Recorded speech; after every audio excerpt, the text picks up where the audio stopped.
Yeah, Connor McDaddy now getting the shockwave onto Darkling. Though the Cassin now starting his teleport on the backside. Will have a great flank here as Cheetos gets stunned up. Pull him back in. Kitsune diving into the backside here. Tries to hold Jamakin Banana. He will get rooted up. The Olaf going very low. Will get taken down. I do not tolerate cowardice.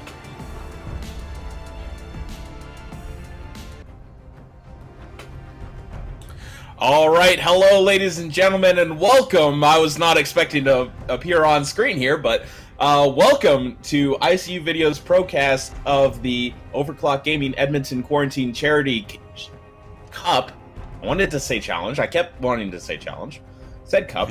We're finally in the grand finals after what feels like forever, and if you can hear behind us, we do have Champion Select going on. We certainly do. We're back. Power outages can't kill us. They can only delay us by a whole week. I have gotten out of the void that I was sent to. Now we're ready to go in game here. I'm Kevin the Noteman Kyle once again, alongside Tim Los Panderos Cooper, in case you forgot in the week that it's been. Reasonable, we'll forgive you. Yeah. New patch too, Kevin. We're on a new patch for this game, which is going to be very interesting. We've had a patch since our tournament, which almost never happens. That you'll have a tournament and then you'll have another game in the tournament on a different patch. But unfortunately for us, we're not playing on the tournament realms, so we are just playing on the live realms. So that has led us to this circumstance. Yeah, and a big thing is in that patch, several of the characters that were picked throughout the tournament, as we get a dodge, I believe somebody misclicked on a champion there. Yeah, it looks like we do have a client bug from one of the players. So unfortunately, still some technical difficulties out of our control. He's going to rejoin the client, get a reinvite.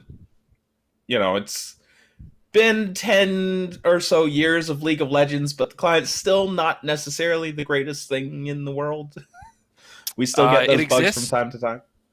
Yeah, you boot into the game most of the time, and sometimes, most of the time, you can see your chat with your friends. Most of the time, like 80% of the time.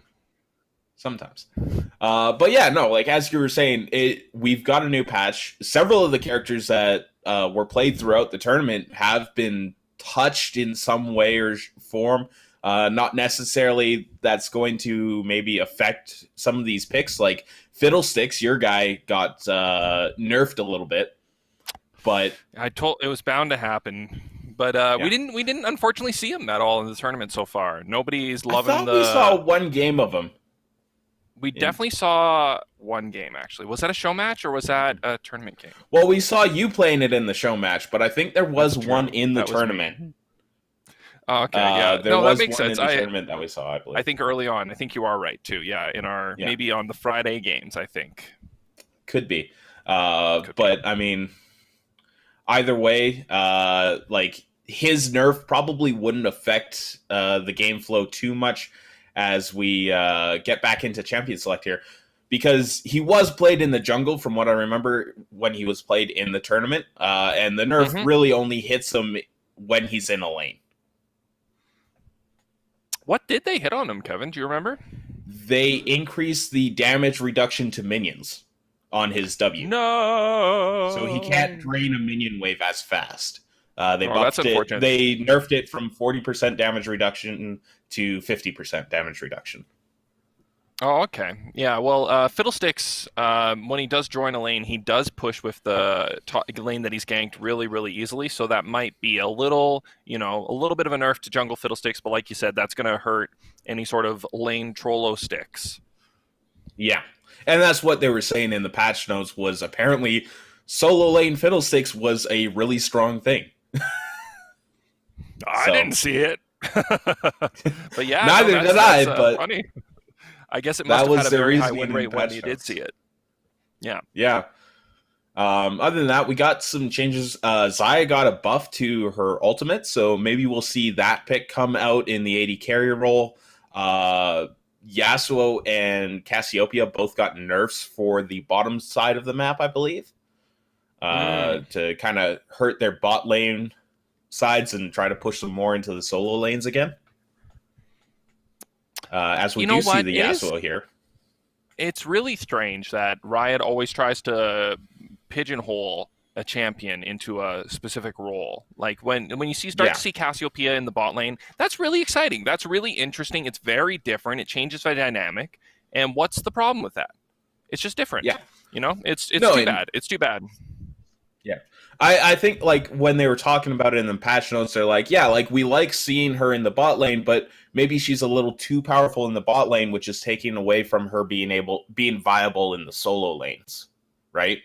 So they're trying to open it up more where now currently she's a bot laner, but now she'll go back to the mid lane or top lane as well as the bot lane.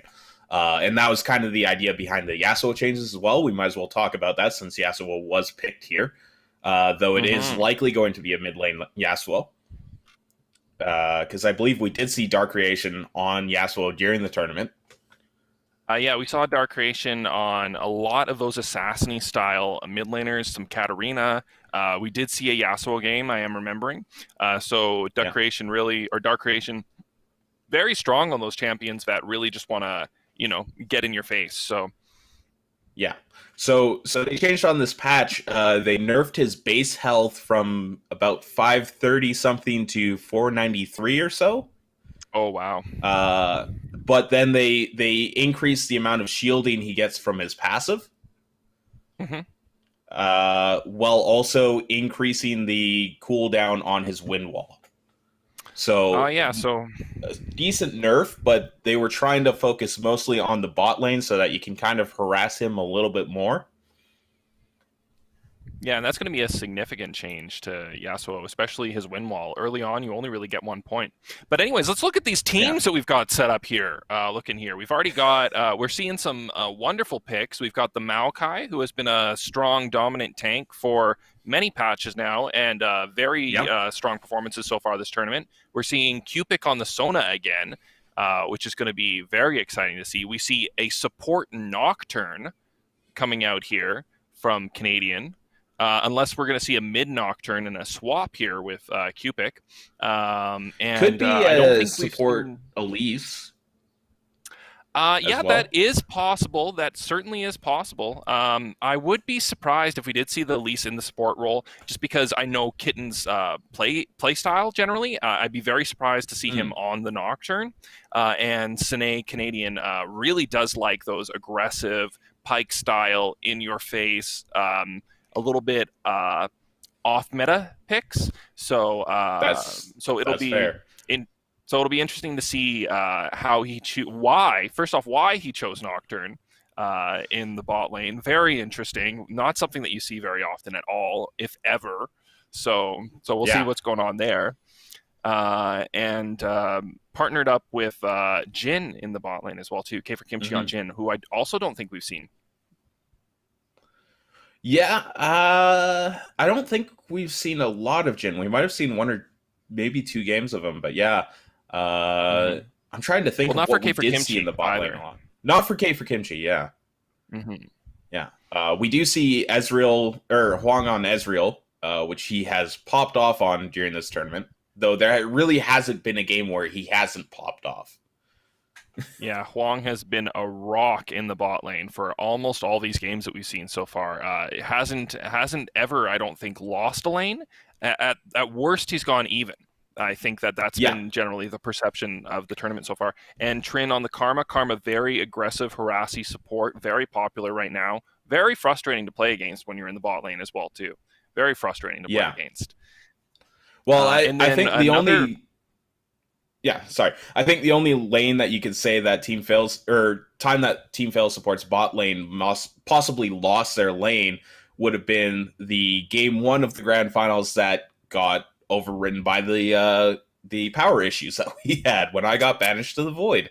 Because as I remember, right before we had the power go out here in Edmonton, they were a little bit behind because Negative Space was applying a lot of pressure down onto that bot lane with a couple ganks and everything.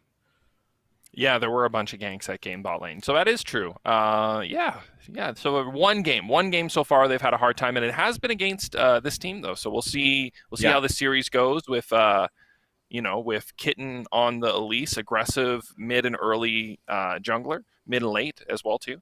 And we're going to see Antony on the Morgana jungle again as well. Yeah. Yeah, that was something I was really excited to see before I got, kicked out of that game. But Morgana jungle, not something that you see a whole lot, but was part of that patch back when we first started doing the show matches that came out that buffed a bunch of non-regular junglers like Morgana, Brand, Teemo got buffed in the jungle, and just kind of adding some crazy picks to the jungle, and we're finally seeing it take place here. Yeah, the Morgana from Antony, he really was managing to land a lot of those binds, bring a lot of CC into team fights as well too. Yeah, it's going to be exciting to see him play through this again, and then set for Vanish in the top lane as well. So Set being another one of those strong top and junglers. We've seen him mostly in the jungle this tournament, but he really does go either way. You'll see him jungle one game, top the next game. DN Vanish on Set. I don't think we've seen Vanish play Set yet. So I'm excited to watch that. Vanish has been on a lot of other champions so far this tournament. So yeah, we'll see how that goes against the Maokai too in the top lane. Should be a interesting play out for them. We'll see if he's able to get an advantage early, or as that lane goes down. What we often find is that Maokai really starts to snowball on these aggressive early junglers. You'll see a Renekton, and then if Renekton doesn't manage to get a kill, get some gold, then the Maokai just really starts to abuse him as lane goes on. But when you're playing with someone like Set, I don't know if you can land the same sort of abuses. Like, I think Set just has a lot more utility in his kit. He's got that huge health shield from his grit on his W, which is absolutely massive. So, it'll be interesting to see how that true damage on the Haymaker as well. Yeah, and that true damage. I don't think, does he do a percentage health at all? I don't think so. He might. Yeah. We'll have to see as we get into the game here. But yeah, and Bork is, from my understanding, is part of the core build of Set. Now, we did have that corrected from one of our lovely players last tournament, letting us know that Bork is normal.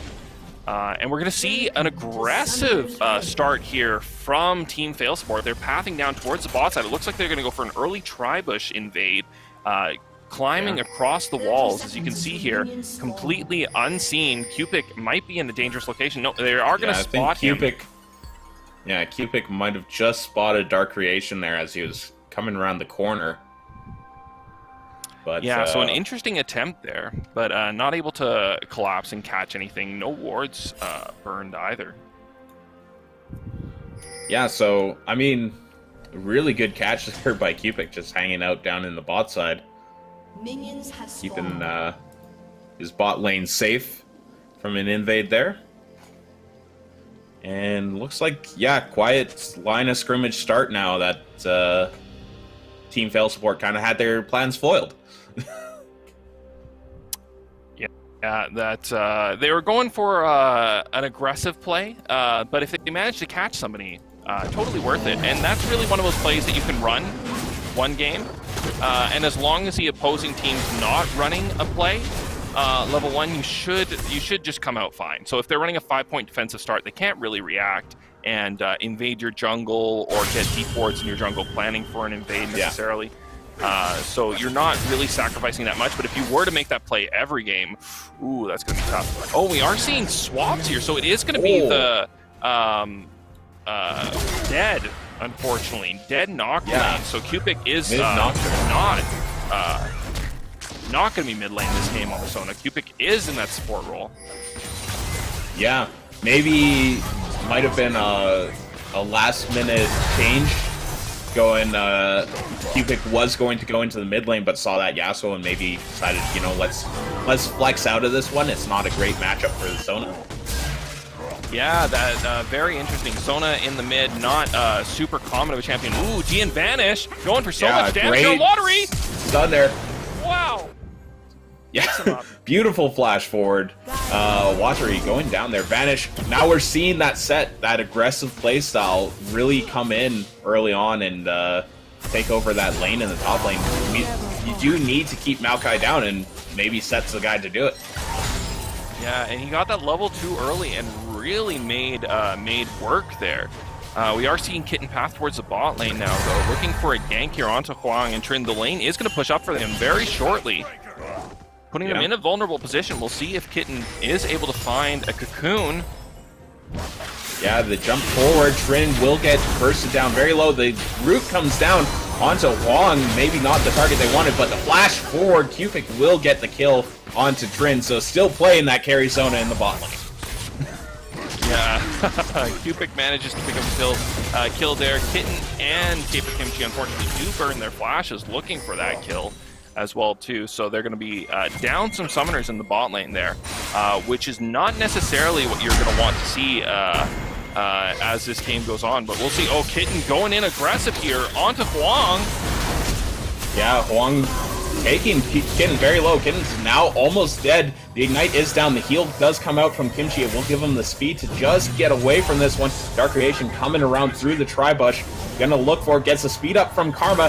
Does have the dash forward onto Cupid. Kitten still trying to run away from this one. Gets the repel up, but will not get anywhere. Huang taking down Kitten in a return kill. Getting him back for the early kill in the bot lane. Oh, and that's the danger when you're a jungler and you choose to go in for a blind fight on a champion that you definitely have an advantage on. So had Kitten, the snare from Kimchi comes through, Kitten's able to manage to fight the Ezreal there, but unfortunately for him, Trin is coming through the jungle, and it really upsets that extra play there. Kitten does go down for his troubles. Ignite burned as well for Trin, so they will have semi-even summoners now in the bot lane for a little bit there. Yeah, and still some more trading down in that bot lane. That bot lane is very action-oriented here early on. Very aggressive supports, I would say. Despite Sona's low health pool, she does want to play very aggressive. Same with the Karma. And Ezreal and Jhin both very good at that early game poke. Yeah, very good with that early game poke. And again, Canadian here now going in for the second fight. Lost the first, although he gets exhausted. Yeah, the fear does come out. The tornado, I believe, got spell shielded. So Canadian continuing the fight here, but will start to get chased down. Dark Creation going to come under tower, will not find the kill. As Spectator Find does tell us, Kim now trying to find the cocoon onto Trin here. He's trapped in the bottom lane here. Does get rooted up, will go down. Kitten taking away that kill. Huang now jumping forward, trying to get onto Cupid. Does get the auto attack to finish him off. And that will be a double kill for Kitten, but a trade back by Huang in the bottom. Yeah, big trade there for them. Unfortunately, Huang probably didn't want to go for that one-for-one trade at the end there. As you can see, he's going to miss a huge wave as well that's going to crash against his tower. Does go, though. He fought so aggressively, it was almost like he felt like a top laner or a jungler was coming, but no TP comes through. Jungler nowhere nearby either. Jungler's on the opposing side of the map. Counter-jungling right now to take some stuff away from Kitten for that bot lane gang. And it might be one of those things where maybe he just felt like he didn't have the ability to escape from that situation, though he did arcane shift in, so it's hard to guess. He absolutely could have escaped. For sure he could have gotten out if he wanted to. He chose to go for the fight, so perhaps there was an item buy point that he was really going for, or maybe a miscommunication. Maybe he thought there was a TP coming, but Maokai was too close so he could cancel it. There's a lot of different things that could have been happening there. It's just not very usual to see an AD jump back into 3 people, even to pick up a kill. Yeah, and we do continue to see trading in the top lane. Watery and Vanish just going at it. Pretty even trade so far. And we're going to be seeing a gank here looking from Anthony coming down towards the bot lane on that Morgana. See if he can find it. Yeah, he is coming in. The binding will come out. Kimchi managing to dodge that one up. Cupid does jump forward and eats a huge Q from Karma, but Yeah, goes down for his troubles. Maybe not the time to step forward on that one. Oh, yeah, unfortunate for Cupid there. And this is the first time we've seen him on the support Sona as well, so maybe a little bit of a role shift up, a little strange. Cupid's play in that mid on the Sona has been absolutely marvelous. So many dodges coming out of so many different things. Obviously a lot harder when you don't have that gold, you don't have that cooldown reduction to spam your abilities to dodge around as much as well too, so. Yeah. Yeah, no, for sure. It's definitely a very different play style, the solo lane from the support role, so you definitely have to make some adjustments to your playstyle, and that might just not be what Cupid's doing so far.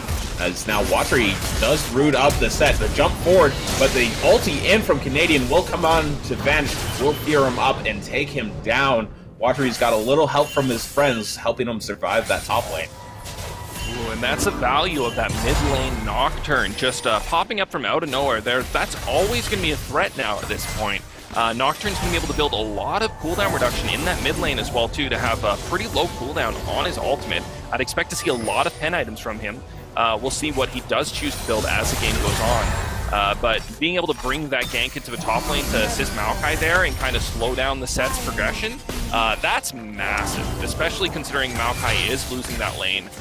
So Set, instead of advancing to a 2-0 lead in that top lane there, they've now managed to make it a 1-1 in that lane. Yeah. And honestly, the kill going to the right person, you're going to have Nocturne be the carry rather than the Maokai, so Maokai only getting an assist from that, you're quite happy to have that happen.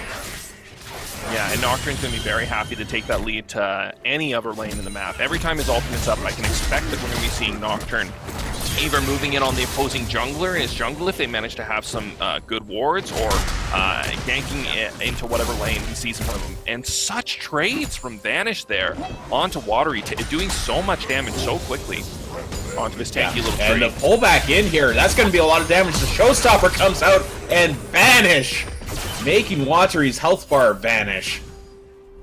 Ooh, with that clean right solo kill. Wow, well done by Vanish there, knowing his damage. Watery, unfortunately, taking too much damage early on in the lane. It looked like he W'd to a minion in that first trade as well, too. I'm not sure if that was a slight misclick that played against his favor and eventually cost him his life. But now that kill advantage that Canadian was able to bring to the top lane just completely negated. Set now reclaims his 2-1 lead on him. He's going to have a huge gold buy as well when he does choose to go back. Yeah, so that is a really big momentum shift for that set. And really, he's just going to get stronger in this matchup.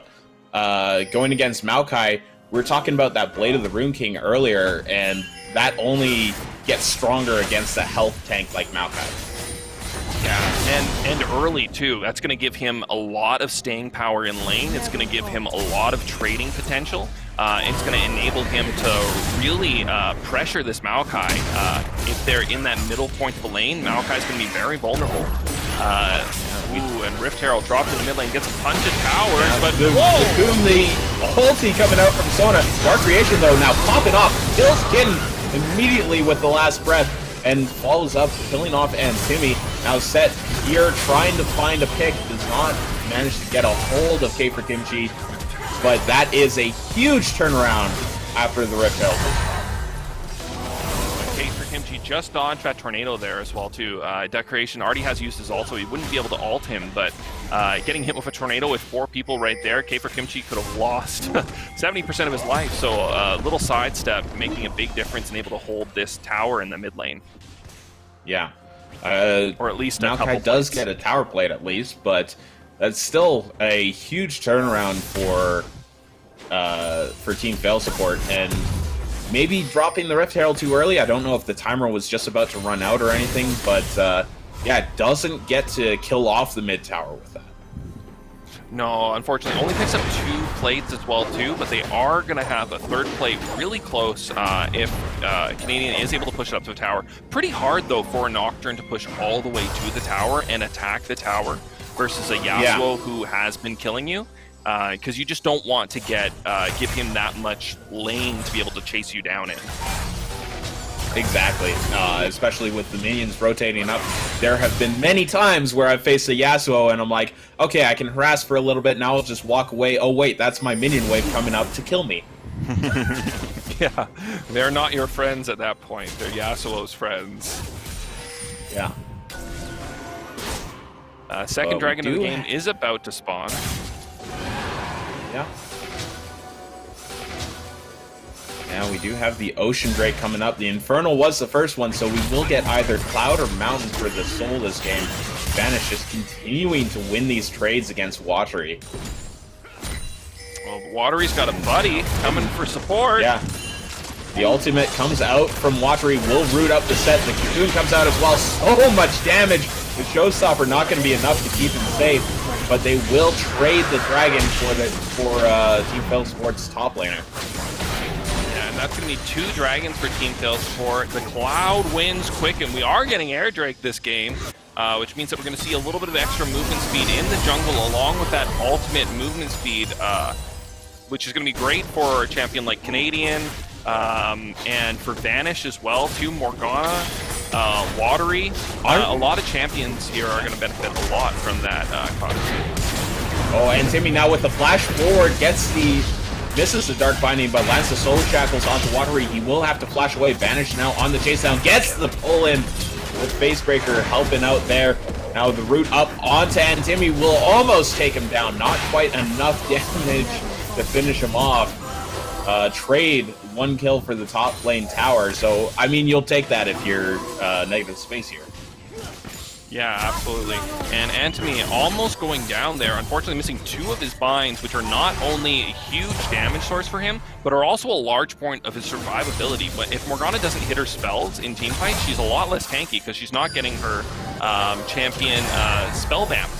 So almost cost Antony his life there. You can see he was regenerating from the Dark Pool in that last fight. First amount, managing to just barely stay alive. Yeah, Cupid and Kinchi just continuing to aggress down on the bot lane. And the dive in by Nocturne here will not be enough. Dark Creation living through that one. Wow, Dark Creation takes 3 tower shots there, which gives Canadian the incentive to go for the all-in. The Dark Creation still has his exhaust. Exhausts Canadian ignites, and it's not enough. Too much damage coming from the Yasuo, and Yasuo just absolutely massive here now in this mid lane, looking like he's going to be able to get his Phantom Dancer here probably right as soon as he faces it. That is what he chooses to go now for. We do have the engage, though, in the Baron Pit. Vanish dropping the Showstopper onto Kitten here, and will start to chase down Kitten. Kitten going very low, does not have anything to repel to, so should just come down and immediately die.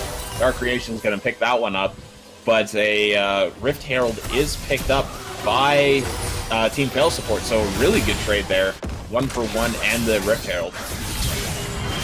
Yeah, that's a second Rift Herald, 16 minutes of the game, really quick. Oh, the last breath, Canadian taken so low! He goes down immediately. The Showstopper, or the Facebreaker, pulling Watery back in, will get that kill. So another 2 kills picked up by Team Failsport. They're really starting to roll in this mid game. Wow, and if I were the person laning against that Yasuo, I would hate my life right now. That is the last thing in the world you want to see, a Yasuo just absolutely massive like that, completely popping off. Really, really scary positioning, doing so much damage. But then also getting the root up onto Kimchi. Kimchi's going very low, will be able to get out of there. Cupid doing a great job of body blocking against that Ezreal. Absorbed the last little bit of damage they needed to take him down. But that Rift Herald will pick up the inner tower.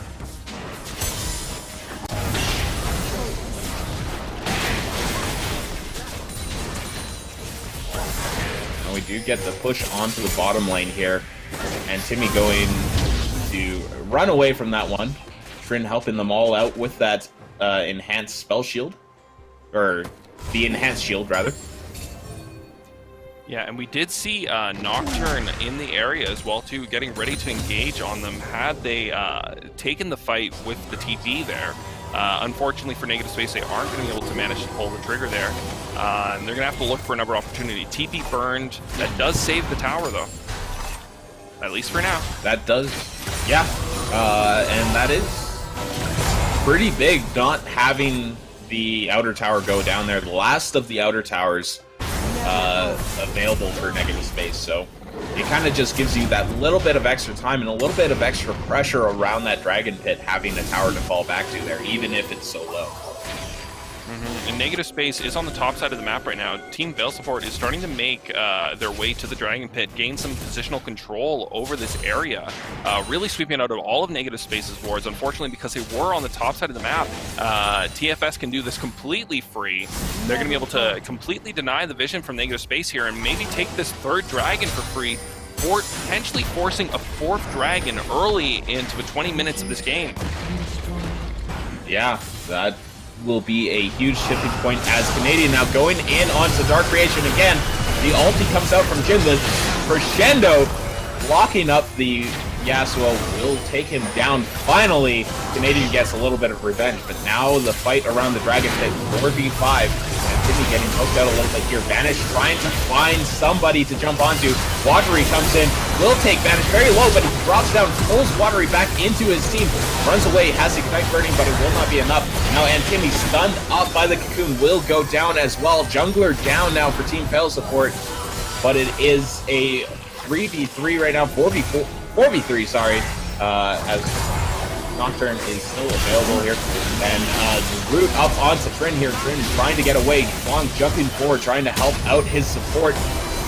Tim will be able to keep himself safe with the repel, and Trin will go down for his troubles. That will be the Cloud Drake finally going the way of Negative Space. Yeah, well fought there from Negative Space. They take the big fight to start in the mid lane versus Dark Creation X, and they just burn every ultimate in the book on him. They burn absolutely everything, and it seems like it might be a little bit of overkill, but it's 1,000 gold bounty. Huge bounty that they managed to pick up there, and they kill their main damage dealer. And then you see some really fancy work by DN Vanish there, managing to tank literally his full health pool in damage, and still survive, pulling one of them into a team fight. So just some excellent team fighting from both teams there too. Negative Space does come ahead, picks up the dragon, absolutely needed to get that one as well too, because if they don't pick up that dragon, that's a fourth dragon being able to force around 25 minutes for Team Veil Support. And if they pick up that fourth dragon, it's going to be very hard. It would have been very, very hard for Negative Space to have any chance in this game. Yeah, no, a huge pickup, as you said. Dark Creation did get picked out there by the Cocoon in the mid lane, but now has that Quicksilver Sash to kind of keep himself safe from all this CC that Negative Space is bringing. Oh yeah, that Yasuo, so scary. And building the QSS too, not like he has enough things to worry about already. He has, you know, I would not be worried about Yasuo failing to activate QSS. Nocturne ulti coming out, jumps onto Dark Creation X. The fear does come out. The ulti from Jin, will it be enough? The last Whisper dodges the final bullet, jumps forward, gets the kill onto Canadian. Now Watery trapped out from 3 members there. Dark Creation still trying to run away. Huang manages to arcane chip forward away. Will it not be enough, though, as he gets chased down by Kin, shut down onto the Ezreal. Jin still sitting with the perfect support line, 007, James Bond in the bot lane. Kin now rooted up, has to go gold, and Dark Creation looking for the kill. Jumps away onto, I believe that was Timmy there, but will be able to pick that one up. Now the chase down continues. K for Kimchi and Cupid just trying to run away from this one. The trap slowing down Team Veil Support, and so much action is popping off in this mid game right now. Oh, so crazy going on right now. Antimi barely managing to land that bind onto it, but Watery's gotten caught out. Yeah, Watery gets caught out, binded up, taken down. Dark Creation just continuing to rampage across this rift. 8-1 and 3 now. And it's very hard to stop this Yasuo. Oh, so hard. They burned a lot on him as well, too, in that mid lane. Almost got him down, but nope. Sorry, I am so huge. I'm just going to turn, kill the opposing mid laner, and flash away, survive, and then come back in at the end of the fight to help clean up some more kills. Oh, the binding now coming out. Dark jumped on immediately. 4 members. You cannot outplay that gigantic grouping. Now Vanish getting chased down. The crescendo does come out, make him do some sit-ups, and he will go down. Canadian picking up that kill. The teleport now in from Watery. It looks like they will be forcing onto this Baron here, chasing Trin away now. Cupic does start up the Baron. Wong and Trin on the backside, looking to be the sole defenders of this here, and he is close by, but it's going to be tough for that Morgana to get in here as the Baron continues to get focused very little here. Chamber Kinchi trying to zone out the laners. This is a very long Baron fight. She does have Zhonya's, but she doesn't have Flash available right now. She does have the Karma speed to be able to potentially get in, but she's going to be looking for an attempt to get in there. Ultimate Zhonya's, and then try for available too. There is a Blast Cone. That could be the game changer here. We'll see what she tries to do. They do move away from it. The Baron does go down. Set has teleported in on the backside. Will come in, gets the Facebreaker onto two. Takes down Canadian with Blonde's help. Now chasing down Watery. The rest of the team, I'm assuming, is getting away as the directed camera takes us away from the team running away. And that is a 2 for Baron picked up. Well, that's a win for Negative Space. If that's what the pickup is there, that's a massive win for Negative Space. They don't really have the ability, unfortunately, though, to send anyone to a solo lane. Yasuo can match absolutely anyone on their team right now, so they're not going to be able to do a split Baron, but managing to, first off, take that Baron off the map so that it's not something they have to worry about from Team Fail Support. Team Fail Support obviously having a little bit of the fighting edge right now, and you don't want to walk into a Set or a Yasuo or a Morgana when you're face-checking Baron. So good for them to take that off the map, and that'll also enable them to really control these lanes here. They're not going to be able to push for an inhibitor tower right now for TFS, which means that the next big fight that we're probably going to see is probably going to be around that dragon again. Yeah, and we do see Set managing to push down. Vanish taking another tower down in the top lane. Only one outer tower left remaining. Well, I mean outside the base tower. Binding does go wide for Antimi there. Will start to get chased down. Canadian going in on the backside, jumps onto Wong, immediately takes him down. Now Canadian being chased down by the exhaust. Dark Creation X jumping onto him, so he will trade his life for the AD carry, but now Dark Creation will go down, being chased by 3 members. Tin gets Showstopper. Vanish now trying to jump onto Cupic, as on the backside, Tin managing to take out Trin, I believe. And Vanish goes down as well. Triple kill now for Kitten, and this is a huge fight going the way of Negative Space. Yeah, that was absolutely massive for Negative Space, and the whole fight starts off with the Canadian making a completely different game decision than he's been making in the past. Instead of ulting the mid laner, I have to change my target. I'm going to go for the Ezreal. Okay, Ezreal's not the #1 threat, but he is a high damage source, and I have the potential to kill him. And unfortunately for Ezreal, he was too far away from a wall to be able to shift over. Shifts to blue, not able to get over the wall, doesn't have flash available for him, I think, at the time. Not able to get out of the fight, and will go down without being able to do much damage at all in that team fight. And then Negative Space just continue on to Creation, manage to catch him, he QSS's, catch him again, and they take him down before DN Vanish is able to come in with the support. So all those factors turning into a massive fight for Negative Space, and even the gold amounts of the game. They still got Baron for a couple more seconds, probably won't be able to get anything more out of it, and they've evened the dragon count. So now 2 dragons to 2 dragons. So, and if Negative Space does manage to continue scaling at this point, they could have the stronger team.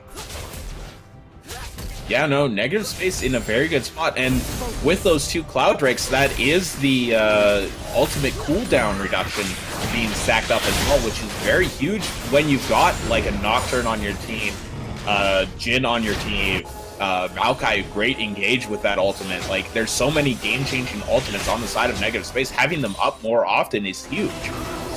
Yeah, and it's funny because you said all the ultimates except for the one that I think is probably the most powerful, which is Sona's. Sona's ultimate on that reduced cooldown is just absolutely massive. And Sona, we've seen Cupic absolutely on point with both ultimates, whether it's mid Sona, whether it's bot lane Sona. His ultimates have not missed, and they're always going for the targets that they need to go for. So Cupic going to be very, very threatening as well, too. Yeah, no, and that's exactly the style of Sona that we know he likes to play, is that highly aggressive, in-your-face Sona that's able to threaten you at any point in time.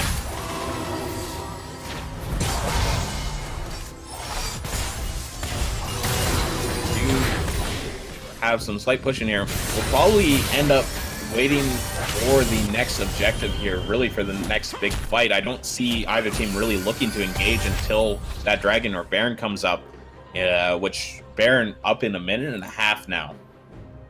Yeah, and if you look at the map too, the mini map in the bottom right hand corner, you can see there's hardly any wards out on the map right now. We do see a lot of defensive wards right now for negative space in their own jungle, but we don't see a lot of position control wards from either team. We're not seeing a lot of people with wards for trying to deny vision or anything yet. These are just like your standard, I've got a couple wards on the field, but neither team has a lot of vision on where the opposing team is going to be moving. So this is going to make it very vulnerable. We're going to see a lot of opportunity for catches here right now, especially with the Nocturne, with the Morgana. There's a lot of opportunity right now for someone to get caught out. Oh, this might be a now Ezreal's getting rooted up. Jumped on immediately. Does Arcane shift the wall this time? Canadian goes down immediately. Dark Creation now trying to chase up onto the rest of the teams. Does QSS the Cocoon. Trin now taken very low from the crits. Chi trying to poke out some damage. Long trading back as well. Looks like we're going to slow down a little bit. Vanish trying to get onto Cubic, does get the Facebreaker, pulls in Dark Creation X, but the ultimate coming out will disengage the fight here. Watery now available, tries to help out. Wong goes down on the backside. Kimchi was able to take him down on outside of the range of the fight that we saw. Dark Creation now being chased down, and Jimmy as well. K for Kimchi just going crazy right now. Vanish now, the next one going to go down. The Showstopper is not enough to keep him alive, and negative space is wiping through these fights. Wow, K for Kimchi really showing his worth there. That was not who I was expecting to be the carry on those fights, but it should have been. He's 4-0-11. He's got a 600 gold bounty right now. 3 items completed with his Boots of Swiftness.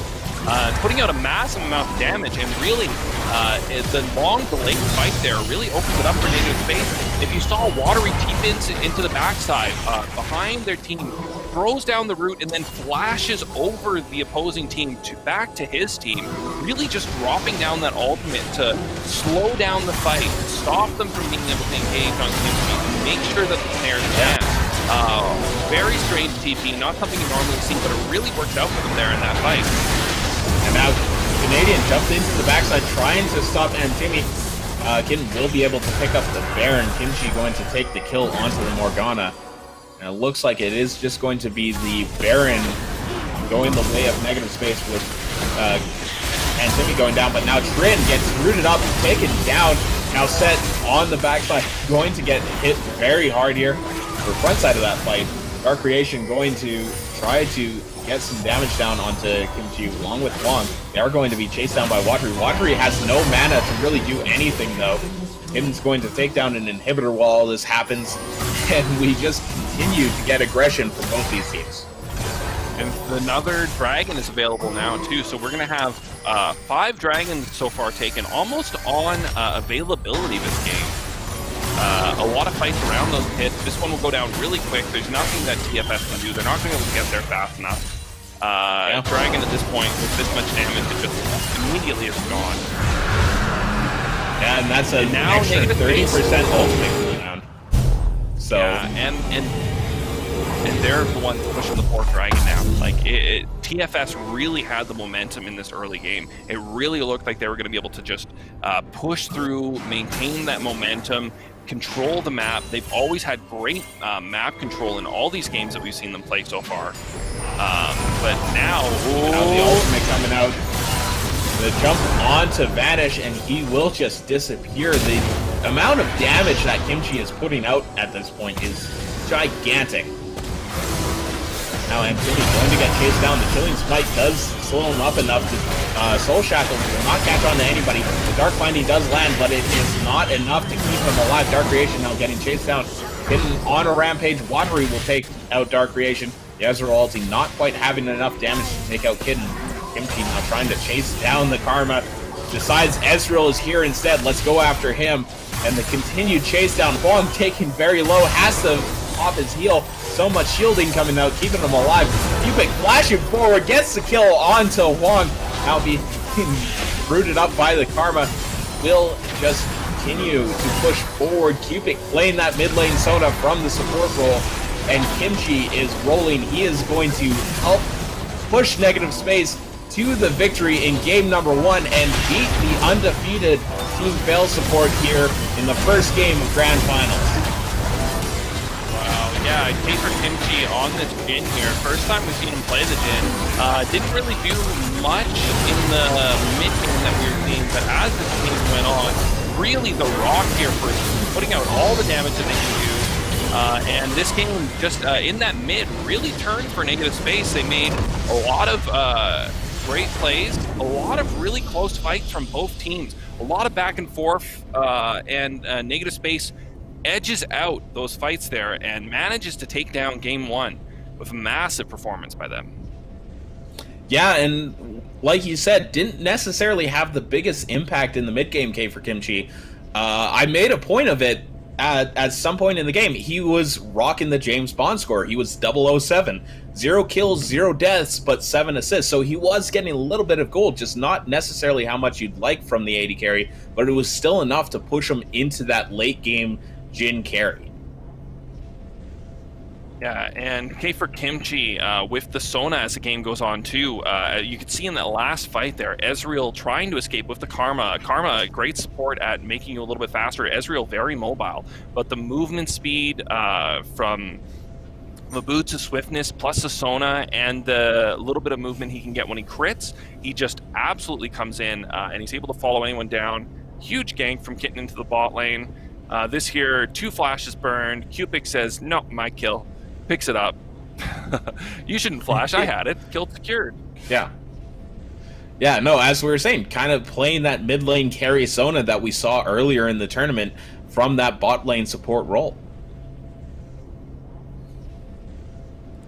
Yeah, Cupid, some excellent plays. Was getting pushed on a little bit early in this game too. We're seeing here Duck Creation coming down to the bot side for his gank. Kitten in a lot of trouble here. Tries to get out, doesn't go down, or doesn't get out. Duck Creation really just all over the place this game. Just absolutely massive. Yeah, no, he was huge for that mid-game power spike that Team Failsport had that really looked like they were going to just run away with this game. But something happened. Negative Space made some kind of adjustment in their team fights, and he just suddenly stopped having an impact on the game. Yeah, I think that some of it was maybe Negative Space was forcing more of the fights. As the game went on, that might have been a little bit of it. It seemed like Negative Space did have more tools in their kit to be able to pull the fight button. They've got Nocturne engaged, they've got Sona ultimate, they've got Cocoon, and also sometimes you could see there were some fights that were engaged with just the Jin Snare as well too. Yeah, no, I think it was definitely a combination of that, and also actually using all those engage tools to just disengage and back away and let Team Failsport just overextend trying to get those kills and then turn around on the 1 or 2 members that were out of place. Yeah, a lot of really long fights from both of these teams here. And, and close turnarounds there. Almost picks up the kill onto Watery, goes down. DN Vanish, that was his first down that game. And again, too, little plays like that. If DM Vanish does manage to snowball a little bit more in the top lane, maybe there is nothing to do. But as you can see, DM Vanish just solo killing the Maokai there. We missed the trade beforehand that really set up the ability to make that kill. But Vanish and Duck Creation, both the solo laners, doing massive for TFS in the early mid game. Yeah, no, for sure. And like all the lanes doing fairly well. Like if you look at the scoreboard in these replays, like Huang's sitting 3-1-0, so he's doing quite well himself on that Ezreal. But it was just Negative Space making the plays happen in the late game. Yeah, Negative Space really did. That's exactly what happened. They had the tools to do it, and they just made the plays. And after the second dragon, this is the last dragon that TFS was going to be able to pick up this entire game. It's just, unfortunate for them. Dark Creation had a massive gold bounty. He had 1,000 gold bounty at one point in the game, and he just every single ultimate from Negative Space gets burned to take it down. And normally in a team, that would be an overcommit, and you would lose something else as a result. But Negative Space continues to play the team fights very well. They don't fall hugely behind because of that, and they really find that that's their key, is we have to kill somebody first, start these fights off, and then we can fight these fights really long as like a 4v5 with an ultimate disadvantage. And just long fight, long fight, long fight. And the Elise damage and the Jin damage coming out and all the Sona heals. So such long fights. As you can see, so many people ran out of mana we were seeing as well, too, as the fights were ending because they were running so long. Yeah, and like talking about it, these extended fights, really great for Negative Space's team comp with the Sona heals, as you were saying, but also the Maokai just continuing to get heals off from that passive of his. Yeah, Maokai had a really rough lane this game, and still continue to be that team tank, team support tank, providing the support, not doing the damage that sometimes Maokais can manage to do when they do snowball a little bit, but a lot of utility brought out from the Maokai. A couple funny plays. The one late TP was a really funny play from Watery, but it worked out great to his team's advantage. Oh, and big fight here. As you can see, nothing they can do. DN Vanish and Duck Creation just absolutely decimating the jungle top duo of Negative Space. Or sorry, the mid-top duo. The mid-top versus mid-top, they were just so far behind. It really looked like there was no coming back for them. But this is the big play that starts off the 1,000 gold bounty. Every ultimate gets burned. They're all going in. We see Jin ult, Nocturne ult, Sona ult. The only ult that doesn't get burned, well, I guess it does, is Elise ultimate. But it's very short cooldown for that one, obviously. Yeah, obviously. That they use everything. And then here's Watery. He's managed to move himself into the backside. He is going to go down here, but he tanks maximum amount of damage there as Maokai. And this team fight just cleanly fought here from Negative Space. They come in for as much as they can get, and they're going to be able to pick up, after that team fight's all said and done, they managed to pick up the dragon as well, too, there. And that's really when the tide of the game started to turn, right then. Yeah, and I think one of the things, like one of those small little things that happens in that fight that we saw around that Dragon Pit is Set gets rooted up and just bursted down extremely low, and he has to use the Showstopper to take Watery into his team to get himself out of there, rather than being able to turn around, pull Watery back onto his team, where he does massive amounts of damage with that Showstopper because Maokai is so tanky. Yeah, those fights really, really on a razor's edge. If they're played a little bit better one, and we just missed the cocoon there. That was a magic cocoon there coming out from the, or not cocoon, binding coming from the Morgana. Binding. Managed to land onto that Elise there. Dodges, misses the three little minions, the three little spider minions. And then Cupid again. And this is what Negative Space was able to do, is they would find a target. They had the tools to lock them down out of position. They kill them, and then they try and force something. And you can see when they're trying to force something in these 4v5 scenarios, they're still not in a massive advantage. There's still so much damage coming. You see all the damage Huang's putting out here on the Dragon. Fortunately, Watery's able to tank a lot and regen a lot of that HP. But there's a huge amount of damage here coming from Team Fail support. And Negative Space really playing these fights so long. And with that Sona there, that is what saved them. Well, and this fight was actually really scary to watch in real time, because they did play it so long that Vanish actually had time to respawn and teleport in. As you'll see, like as the Baron goes down, he is teleporting in, gets there just after the Baron goes down, and they lose 2 members off of this. But they do get that Baron, and that does help secure kind of the pushes that they need to continue winning this late game. Yeah, the play starts with killing Vanish, and the play ends with Vanish killing you. So that was a very long fight. Yeah. But I mean, it was a very tight game played by both teams. So I'm really excited to see what's going to come out for game number 2 here. Yeah, very exciting. So we're going to take a short couple minutes here just to give us a little breather. And then we're going to be back into lobby. Remember that this is all for charity, guys. So if you want to donate, our donation campaign unfortunately did end last Sunday, but you can donate directly to the Edmonton Food Bank. There's a couple ways to do it. If you do #donate, or not hashtag, !donate in our Twitch chat, you should get a link directly to the donations. And then also, if you scroll down below our page, there's a link as well directly to the donations. So you can click that there as well. Or you can just go to edmontonsfoodbank.com and you'll be able to find their donation page there super easily as well too. Yeah, so we're going to take a short 2-minute break. Give us casters, the players have had a few minutes to take a break because they have that 3-minute delay, but we need a quick break, catch our breaths, get ready for a very exciting game number 2. I'm sure is going to be very bloody based on game number 1. So stick around, we'll be right back with a lot more League of Legends action.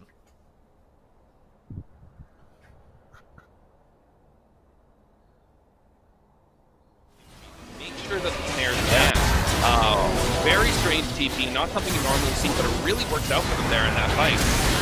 And now Canadian jumped into the backside trying to stop Antimi. Kitten will be able to pick up the Baron. Kimchi going to take the kill onto the Morgana. Get there fast enough.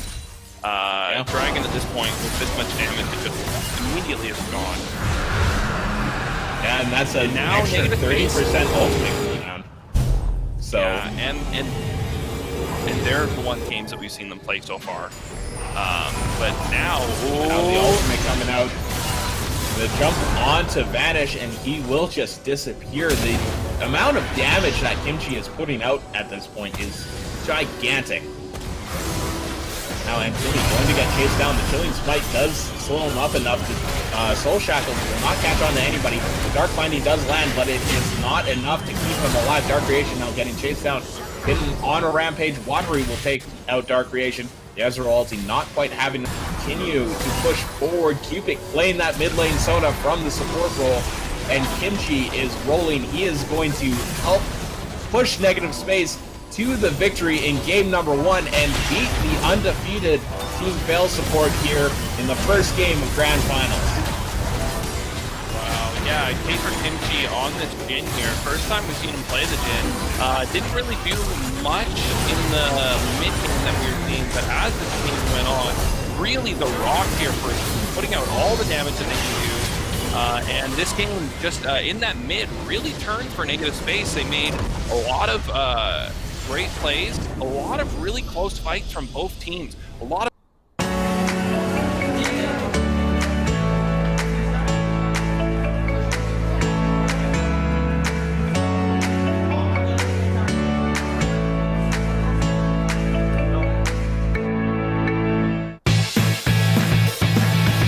The Edmonton Quarantine Charity Cup is proudly sponsored by ICU Video Productions. We don't webcast, we procast.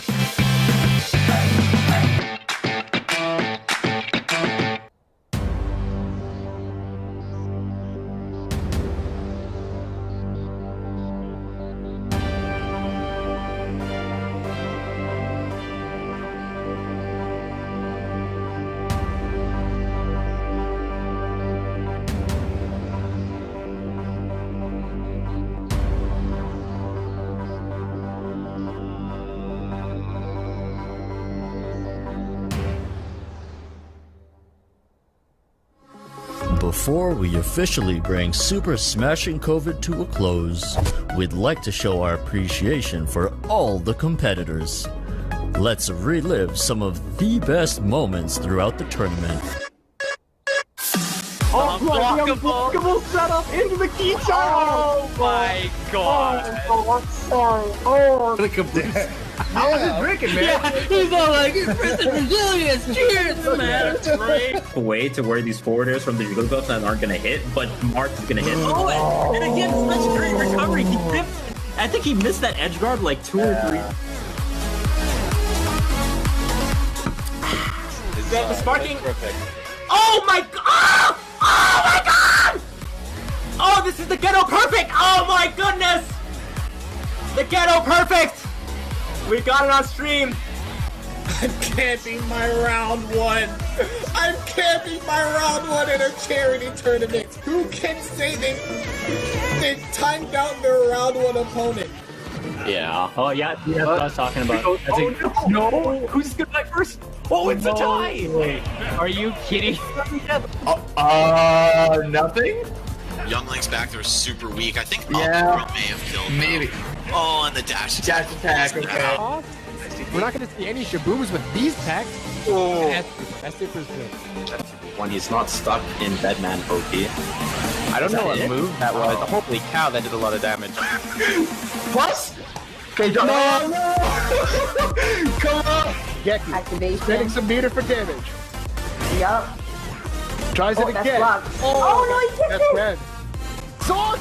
Spends the rest Wow. of the Sony. Claim it. Meaty overhead setup. DP, critical. All right, ladies and gentlemen, you know what we got? We got a reset. Came in building meter. Nice event. Stay up.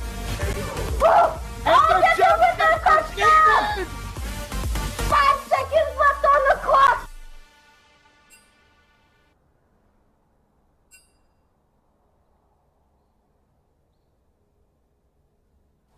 ASA is a non-profit, province-wide collection of gaming communities.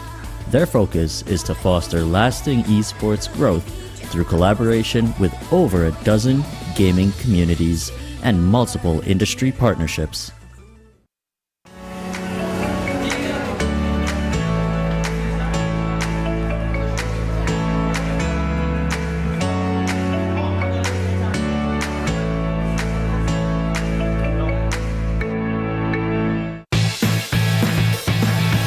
The Edmonton Quarantine Charity Cup is proudly sponsored. All right, ladies and gentlemen, we are back for the ICU Video Procast of Overclock Gaming's Edmonton Quarantine Charity Cup. I keep wanting to say challenge. I'm Kevin No Man Kyle. I do it every time. Tim Los Panderos Cooper here. We're out of game one. We're into game two. Negative Space taking the first game away from Team Fail support of this tournament. Yeah, Negative Space managing to just clinch their teeth, fight back, bite back, fight back from the massive deficit it was looking like they were going to be at from the game, and just push into that mid game. A lot of really close fights for them, and that game turns in their favor. So huge game. We are seeing a side swap here. Since Team Veil Support lost the game, they do get to pick which side they want to start on. They've chosen to start blue this time, which is actually a little different. We were seeing a lot of teams pick red side on the last patch. So I wonder if, we're seeing maybe some of those changes. Yeah. But we do see blue side picking up that Maokai in the first slot once again. So Vanish going to take the Maokai this time. So that is a huge pick, apparently, for this series right now, is that Maokai. Yeah, absolutely massive. I imagine at some point we might see some bans coming out as well, too. You can see that Negative Space has opted to do a lot of mid lane bans. They've banned Katarina, they've banned Yasuo, and they've banned Zed. So the three main mid assassin duelist, carry the game, roam the map, make you miserable guys, they're gone.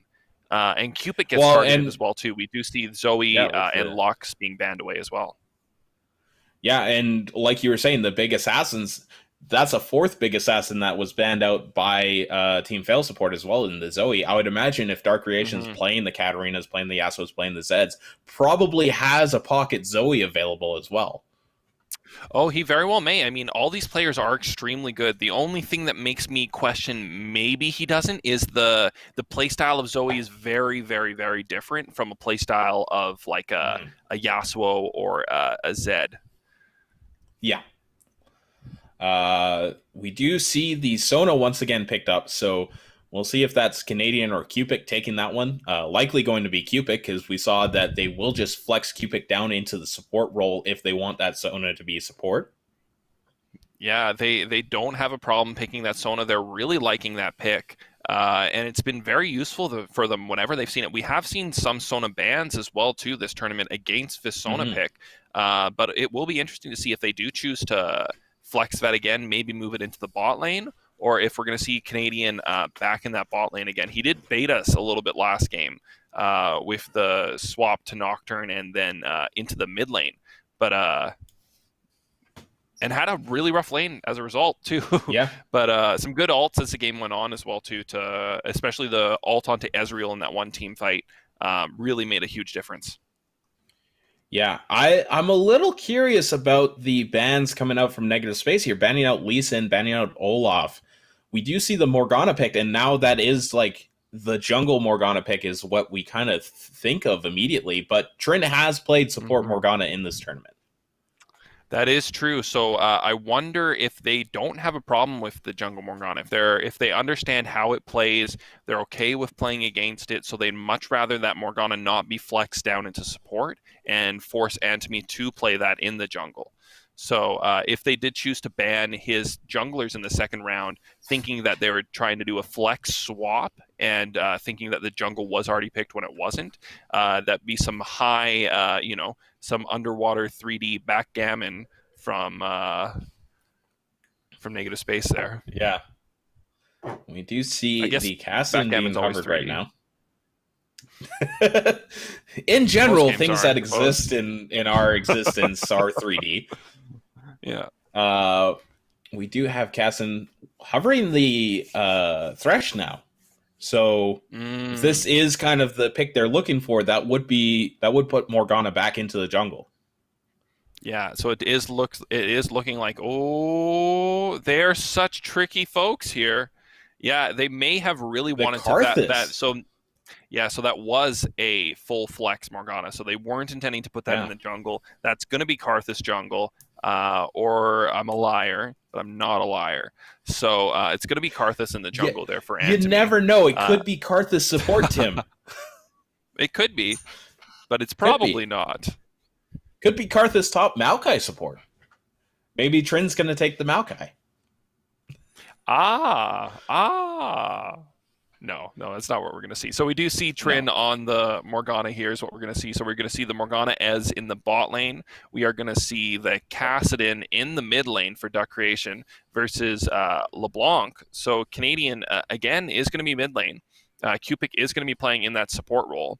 And then jungle Trundle versus Karthus. And in the top lane, Rumble versus Watery, or Watery on Rumble versus Vanish on the Maokai. And Rumble, one of those champions that we've seen Watery play a lot over the years. We've seen him play at this tournament as well, too. Watery really, really likes those top laners that can bring a lot of utility to his team. He's not really going to pick... You're not going to see Watery pick Fiora. You're not going to see Watery pick Garen. You're not going to see anyone pick Garen, but you're not going to see Watery pick him either. You're not going to see him pick those like single duelists. I wish we'd see someone pick Garen. No. Please no. Please no. To be fair, this is coming from the person who hates any champion that's not Fiddlesticks, as we found out through this tournament. Yeah, that's true. I'm just a hater, I suppose. I forget this sometimes. But remember, guys, that this tournament's a charity tournament. So we've plugged it a couple times, but we're going to keep plugging it because that's what we're here for. So if you've got money, which a lot of people or know somebody with money. Or know somebody with money. Yeah. There's donation links. This is all to benefit the Edmonton's Food Bank. So below the stream, there's a link. You can click there. It's a picture. Click that. It'll take you right to the Edmonton's Food Bank where you can donate. Or in Twitch chat, you can also do !donate, and Nightbot should give you a link directly to the donation page as well too. So do consider helping them out. They need our hands and our help now. So, and our money. And especially our money. Really, I think that's the most important thing that they want. Mm-hmm. But as you were saying with Watery, like getting back to the game here, we quite often we do see Watery on these big high impact team play champions. Thanks Twitch chat for that one. They were talking about that and how Watery really will forfeit his lane just to have that extra utility to give to his team later on in the game. And we saw that come in huge with the Maokai. Yeah, no, absolutely. Watery is very content to play those champions and play them and go 0-7. He doesn't care. He's like, whatever, I'm still tanky. I'm still doing my crowd control. you still have to kill me. So he didn't mind one bit, and with some funky plays going on.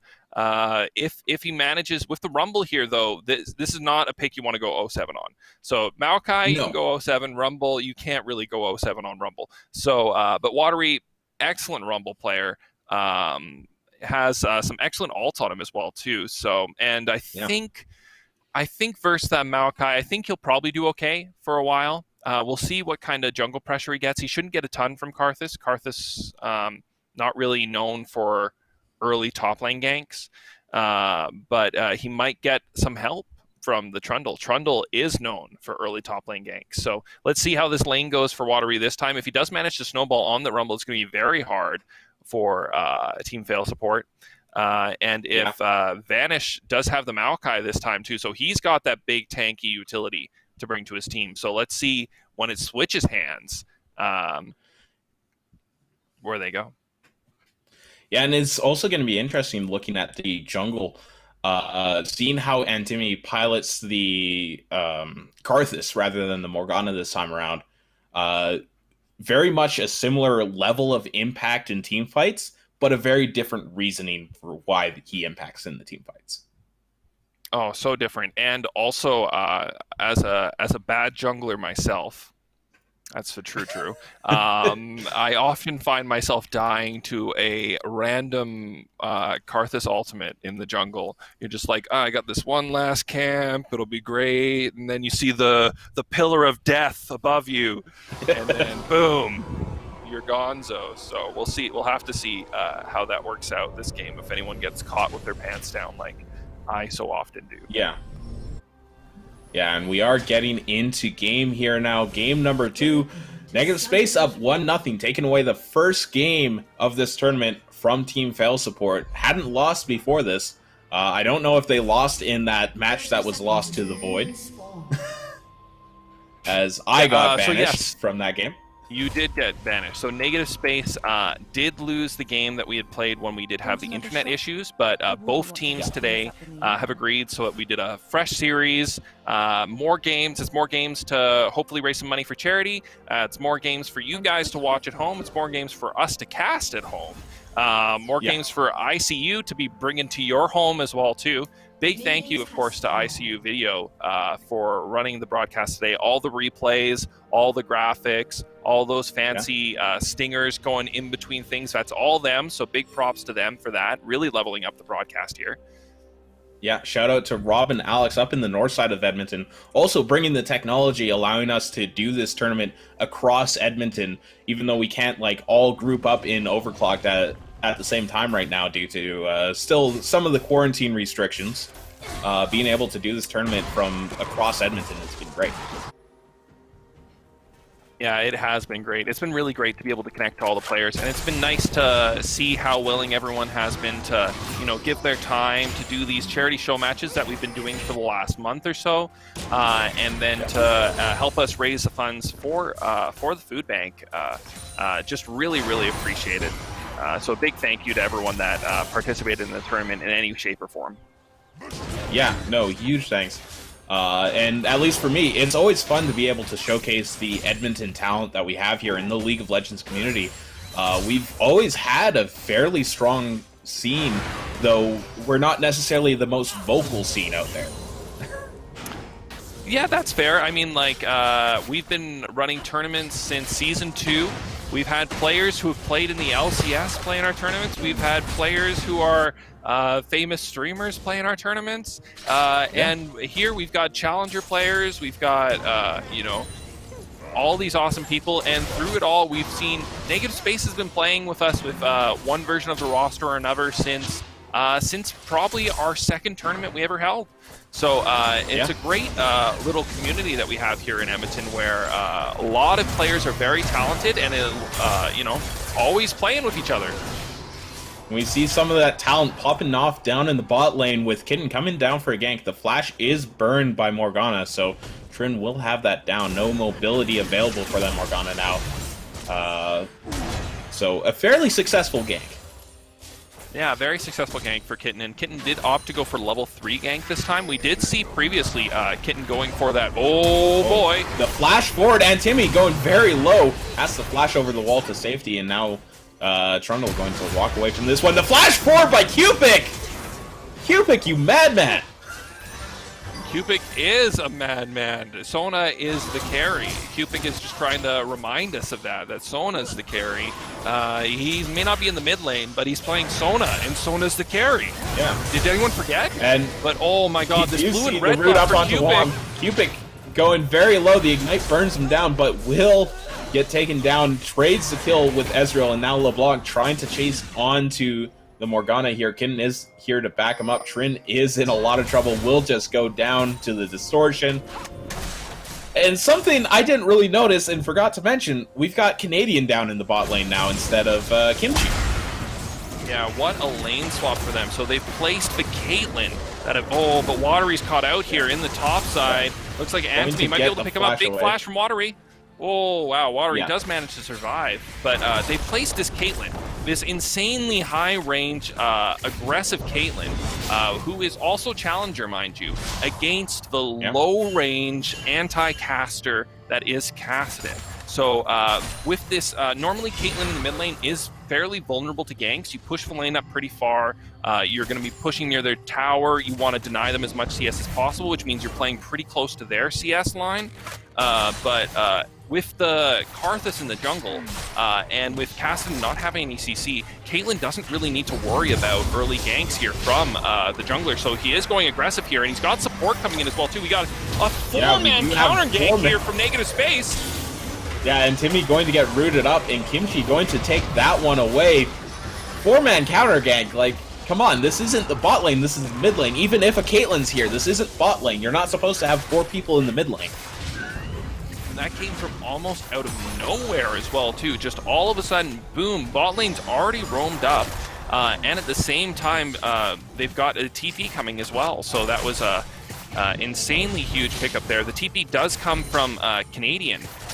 Good to note that the LeBlanc is running TP this game as well, too. So that wasn't their top lane TP burn. They've still got that available to him. Caitlyn with the CS advantage here in the mid lane, 52 CS to 14 CS for Duck Creation.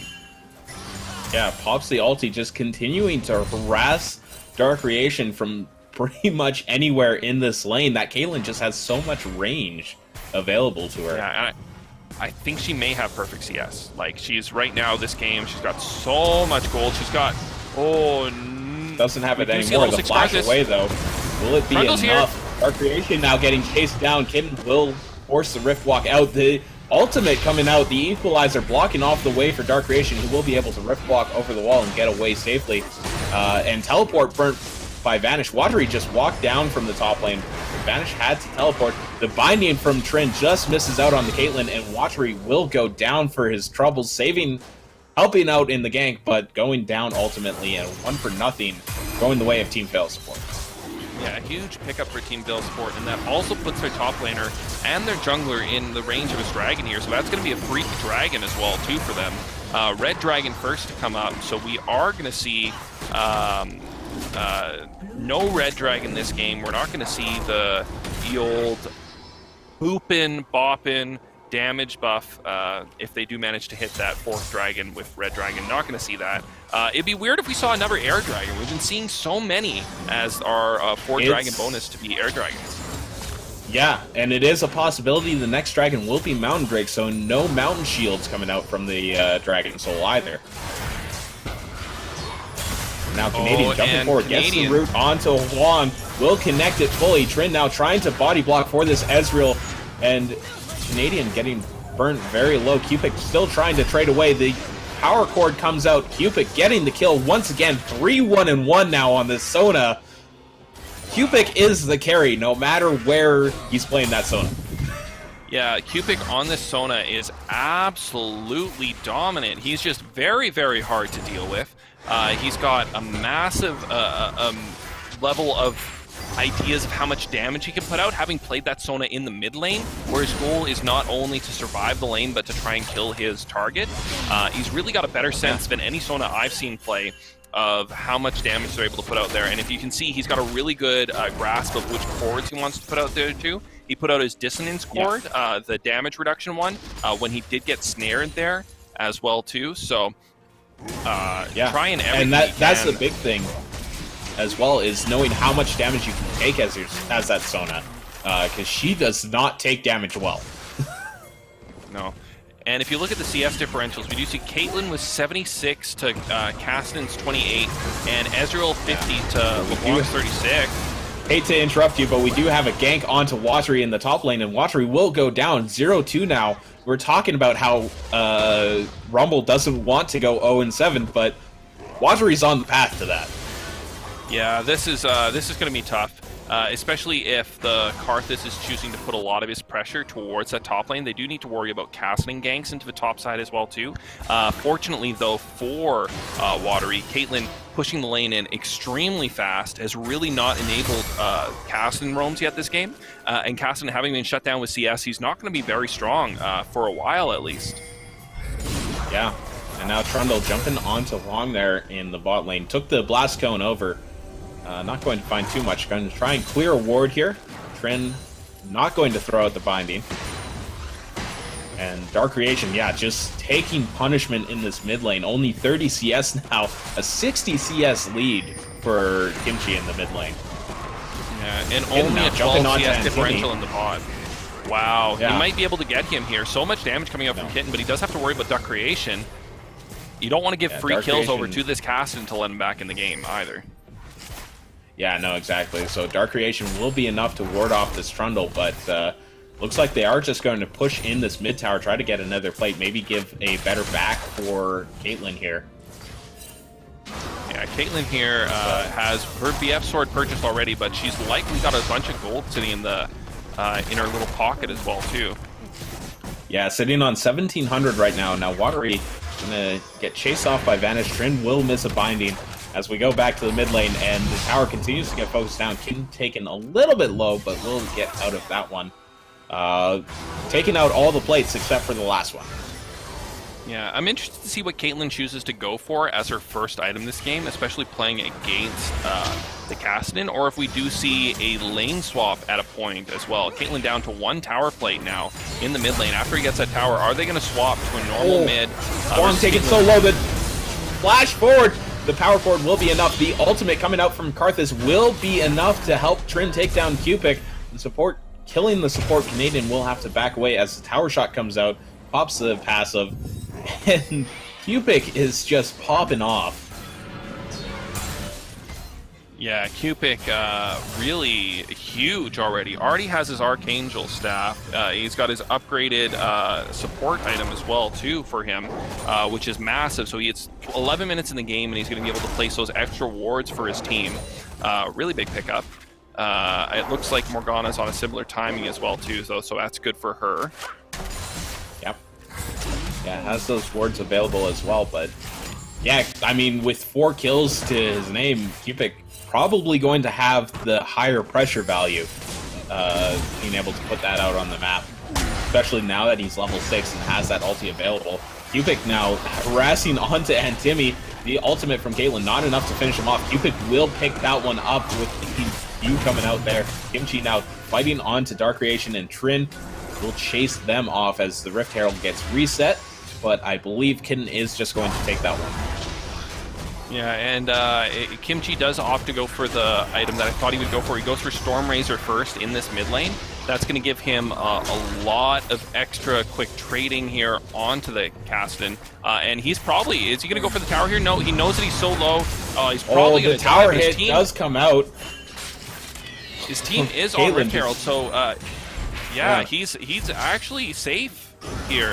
With the gank coming through, Castan too afraid to shift forward onto him to go for that play. The root onto Cupid, though. Dark Creation rifts forward, not enough to kill him. Huang dropping Cupid very low, will eventually get shut down. That's finally gold onto the Castan. Almost at the Flame Horizon for Caitlyn in the mid lane, but the shutdown gold going the way of Castan. Yeah, Castan picking up that shutdown gold is huge for him, and you can see this trade here from Watery. Yeah, just doing absolutely no damage to Vanish. Yeah, Vanish will be able to get away from that one. And as you said, no damage really going out because he does have that Megatron cloak already in his kit, plus the Catalyst of Aeons. It's going to be very hard to kill that Maokai. Yeah, the way that Maokai fights versus a Rumble as well, too, he jumps on you, and then he moves, which moves your Flame Spitter away, and then he knocks you away from it as well, too. So you're channeling your Flame Spitter, but he's CC'd you so that the, 70% of your Flame Spitter channel does no damage. He's able to mitigate all that damage, so you're doing a maximum damage to them while, Huang! Oh, just misses. Yeah. Drops Cupid very low there. Cupid trying to harass a bit, but Wadri teleported in on the bot side. Kimchi going to pick up the kill onto Huang with the ace in the hole. Now Trin going to get burned down. Wadri trying to chase him down and finds himself in that familiar little cubby hole. Gets killed in there once again. Kimchi going to pick up that kill, and we do see the swap into the mid lane as Canadian now fighting up against this cast. Yeah, so now they've decided they've got the mid lane tower, so now they're going to swap back and they're going to go back to their default lanes. Really, really clever adaptation for negative space, and what an annoying adaptation to have to deal through if your team fails support with your AD Caitlyn, the AD Caitlyn playing against your mid caster who you really want to snowball. That was just a massive, that's really going to put Team Fail Support really far behind in this mid game. Yeah, and just really got a huge lead as Kid now comes in for the gank, gets the pillar onto Dark Creation, will slow him up with the Chomp, but the Rift Walk will be available just to take him over the wall there. Really hard to catch onto that Cassin, as now Cupid getting the ulti across both the members of the bot lane. Vanish is going to teleport in for some support. The Binding does land onto Caitlyn. She will be rooted up forever, and Huang will take her down.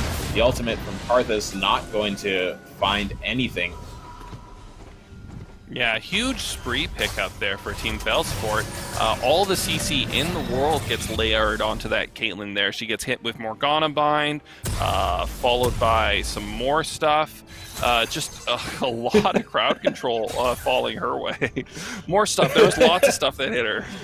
Lots of stuff.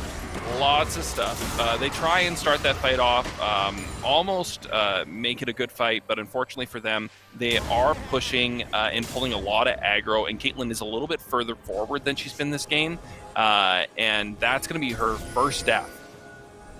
Yeah.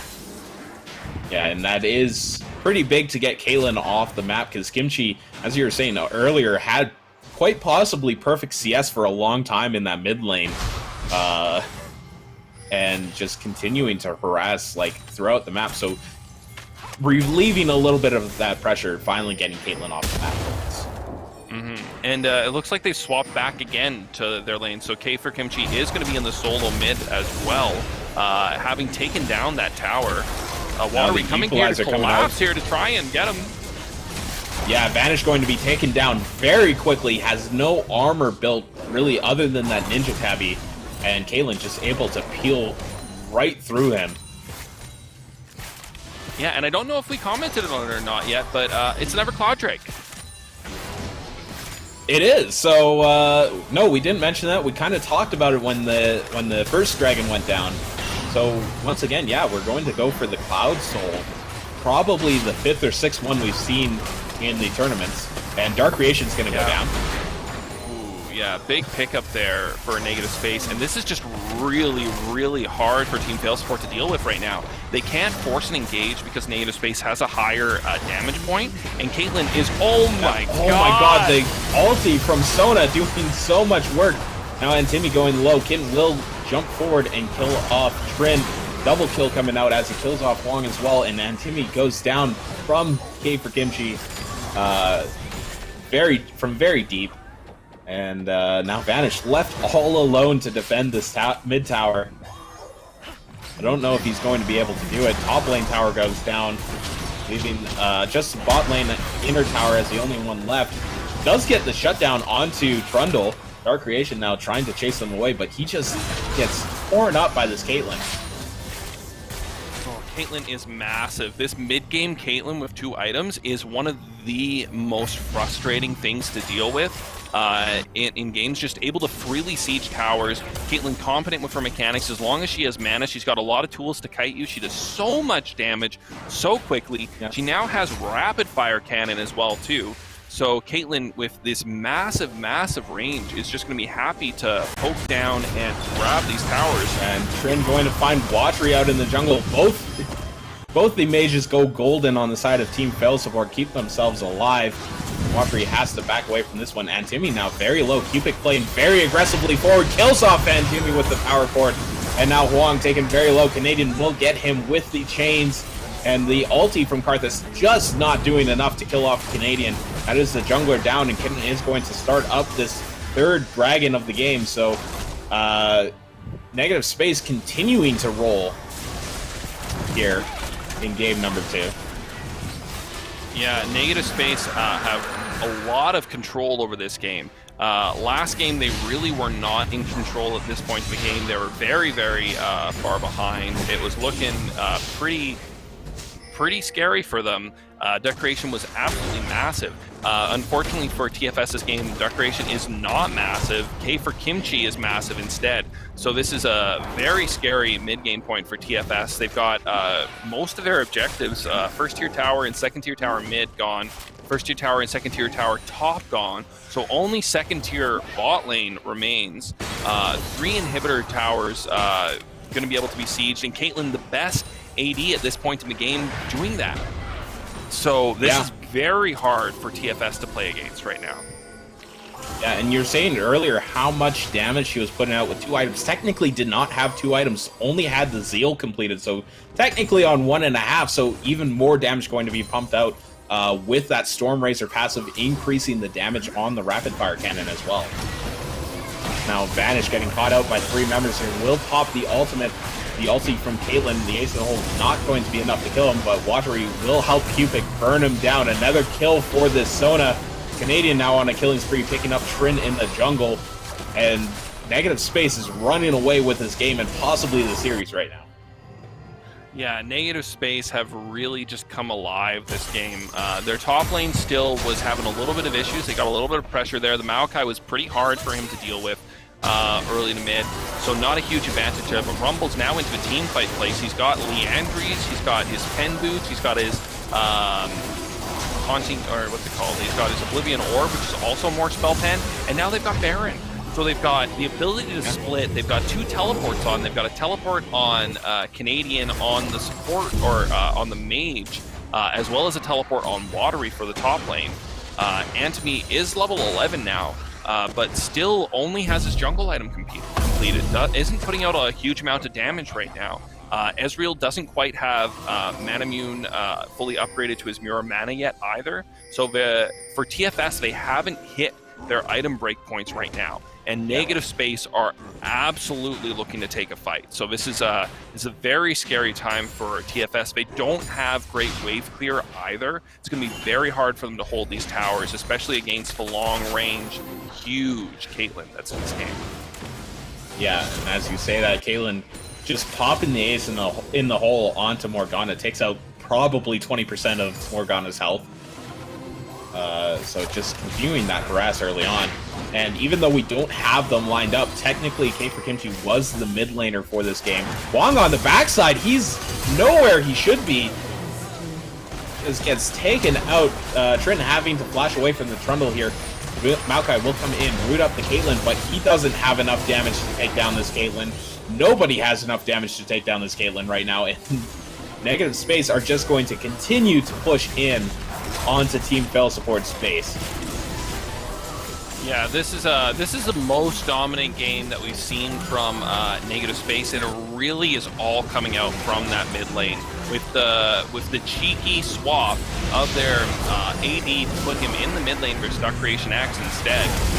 Really getting a huge advantage in that lane, and now Dark Creation does manage to pick up the shutdown onto Caitlyn as we were talking there. So many ultimates burned across Caitlyn, and it is enough to finally take her down, but that's not going to be enough to save the base here. No, this is impossible for them to hold right now. You can see DN Vanish is level 12, Caitlyn's level 14. So even the top laner is lower level than their carry. Their top laner was a lower level from their support, and Cubic continuing to just pop off. 10-3 and 13 on the Sona. Negative Space rolls through game number 2 and brings us to match point, tournament point in these grand finals. Yeah, wow. Negative Space just really turning the series on its head. The first game so close for the whole game, the entire game, really a nail-biter. Either team could have been able to take a TFS with a lead for the majority of it. But this game, Cupic, boom, picks up the first blood and doesn't stop. Just absolutely doesn't stop for this entire game. And then, meanwhile, in the mid, Caitlyn just absolutely shutting down the Kassadin. It must have been one of the most frustrating lanes to play in for Duck Creation in that mid lane, especially they picked this. This was a perfect storm. This was really one of those situations where it was a perfect storm. They picked a jungler who absolutely can't help the Kassadin early. He's just not going to be able to come mid and give them any sort of support. So that this mid counter picked with the Caitlyn just really destroyed the whole map for TFS because they weren't able to put any pressure on her. There was no threats for Caitlyn. She was able to safely push up to the tower the whole game. And that just really opened up the world for them. And talking about like mid lane Caitlyn, it didn't happen in laning phase, but K for Kimchi did eventually hit the Flame Horizon, that 100 CS lead over his lane opponent. So Dark Creation just not in this game at all. Yeah, and that's really unfortunate because Dark Creation has really been a star whenever we've seen him playing so far. Really strong performances on all the characters that he played. A lot of really aggressive, dominant mid laners, really high skill cap mid laners as well too, and he's probably an excellent Kassadin as well. But this matchup for him was just absolutely brutal in the mid lane, just completely dominated. Yeah, and I'm quickly taking a look at some of the stats from the game. I was curious because we did have the carry Sona sitting with the most kills in the game, I believe, at 10, 3, and 13 or something like that. I was curious how his damage matched up to the Caitlyn, and it didn't. 14,000 damage for Sona, 24,000 damage for Caitlyn. Yeah. Almost doubled his damage. Yeah, despite all the kills, despite the constant casting, despite the reds and blues. Yeah, this Caitlyn just constantly throughout the entire lane was just harass. And you see here the Karthus ult coming through, a lot of damage, but unfortunately Karthus never got to really get massively ahead himself either. So the ult global pressure never really came to bear any fruit for them this game. And you can see here Cupid going extremely low, but doesn't quite go down early. It gives K for Kimchi enough time to walk away. A lot of stuff has to be expended to pick him up. So Team Failsport not able to get huge wins from the catches that they did manage to get. Instead of getting a 2-kill, which they might have gotten normally, they might kill the support and then the mid laner there as well too. They only pick up the support. Cupid barely survives that for a while. Yeah. No, and yeah, it was just great rotations as well. There's several times where like early we saw Watery walk down, got the push in lane, so he was able to walk down to that mid lane. He did end up dying on that one, but it did burn the teleport by Maokai, which enabled a play later on where Watery had TP advantage. Mm-hmm. And the 2 TPs as well too. I guess 2 TPs for both teams. The mid laners, the AP casters, Canadian and Duck Creation both with TP, and the top laners also both with TP this game.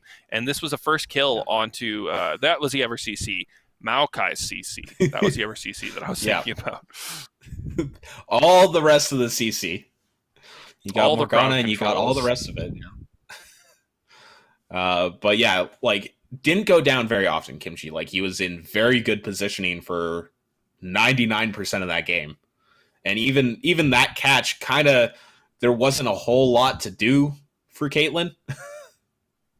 No, yeah, there's not a whole lot, but you can see here Caitlyn just putting out damage, and misses with 1.5 items here, Storm Razor and Zeal. Yeah, the Zeal. Able to put out a lot of damage and really just push these towers incredibly fast as well too. Ooh, root to hit to boom to pop to bing to bang to buy. See you later. Caitlyn with the perfect combo there onto Duck Creation, just 100-0, taking no tower damage, no tower damage from Duck Creation either, and that opens up a tower here. So really, the Caitlyn performance. Yeah, and then even you look at this replay, the binding landing onto Sona, that's kind of one of the people that you would want to catch, but it doesn't matter. The crescendo popping across 2 people, Caitlyn just popping the Peacekeeper, whatever, the Peacemaker? Peacemaker, yeah. I don't know. Yeah. Across both of them, and like it's just too much. And here, actually, a really good play by both the support and jungler for Team Fail Support, going gold and keep like taking away that Rumble ulti and really not letting it do too much damage. But it was a bit too little, too late in the game. Yeah, the Rumble ults not being the game winners or game changers this game at all, but that's just really because this game was very fast. Caitlyn got into the mid game with a massive lead.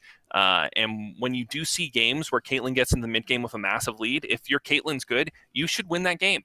And that's just the way that it works, because she just has so much damage, so much push potential, and you've got at least a 1-lane lead. So having the other lanes be even or ahead as well too, just makes it extremely hard for anyone to be able to deal with it. There's just so much map pressure brought to bear because she's got the zoning potential from her traps. She's got the extra long range to be able to siege and poke. And at the same time, with the changes to her headshot, so that she now gets that off towers again, absolutely massive. Yeah, and we saw in that replay, Caitlyn 20 minutes in has that 100 CS Flame Horizon on the Kassadin. So that just shows you how far ahead Kimchi was that game. Yeah, and it's not like, the thing is too, it's not Duck Creation's fault that he got killed in this mid lane. It was just really an impossible lane. TFS needed to do something different. They needed to find like a map rotation. They needed to put maybe, I don't know, Maokai in the bot lane and then 2 mid. I don't know what they do to deal with that, but with not having pressure in the jungle and having this insane counter pick in the mid lane, they didn't have many responses once champion select was done, and that's the way they chose to play their lanes. If they just put LeBlanc mid against Duck Creation, I think we see a completely different game. Caitlyn doesn't quite snowball the way that she does. Caitlyn would probably be more even in the game, and we're going to see instead Duck Creation with going into an even mid game versus a LeBlanc. And if he's even in the mid game, it's just way harder. They've got a lot of engage tools. They've got Maokai coupled with Morgana. They've got massive team fight potential on their team, but they couldn't get to team fighting because they fell so far behind, unfortunately, in the laning phase for them. Yeah, and I think it is a matter, like, the Caitlyn pick, I think this was just an unfortunate kind of loss in champ select, and I don't think it's changed by like banning the Caitlyn or anything. That was just, you don't see that Caitlyn rotate to the mid lane to take on your Kassadin, right?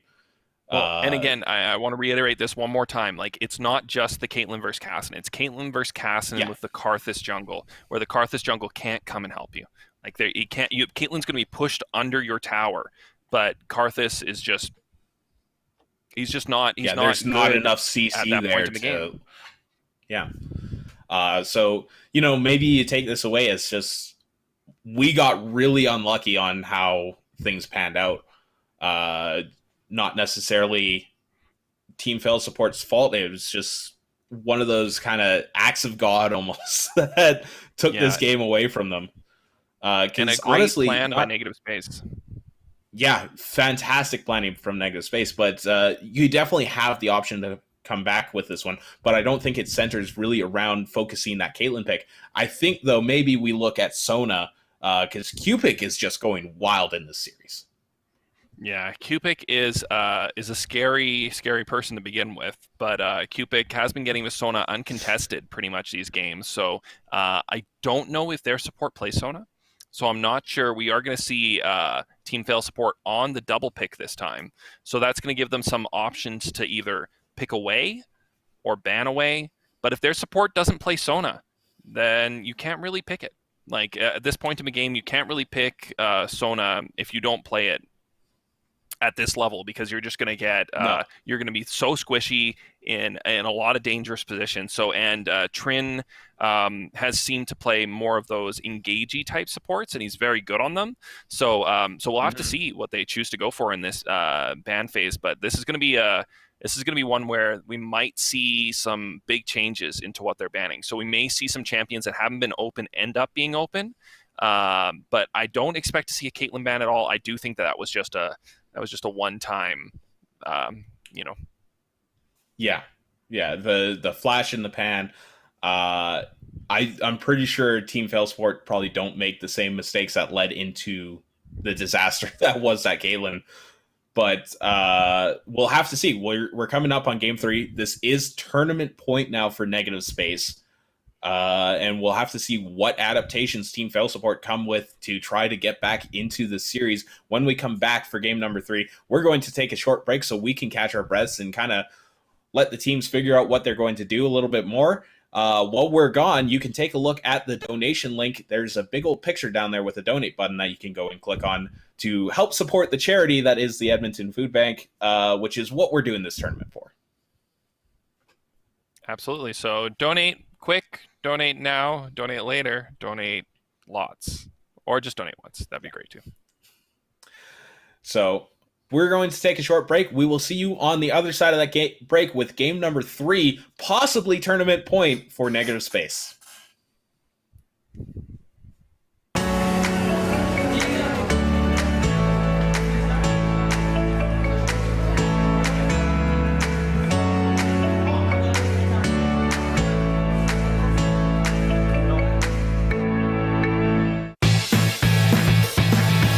The Edmonton Quarantine Charity Cup is proudly sponsored by ICU Video Productions.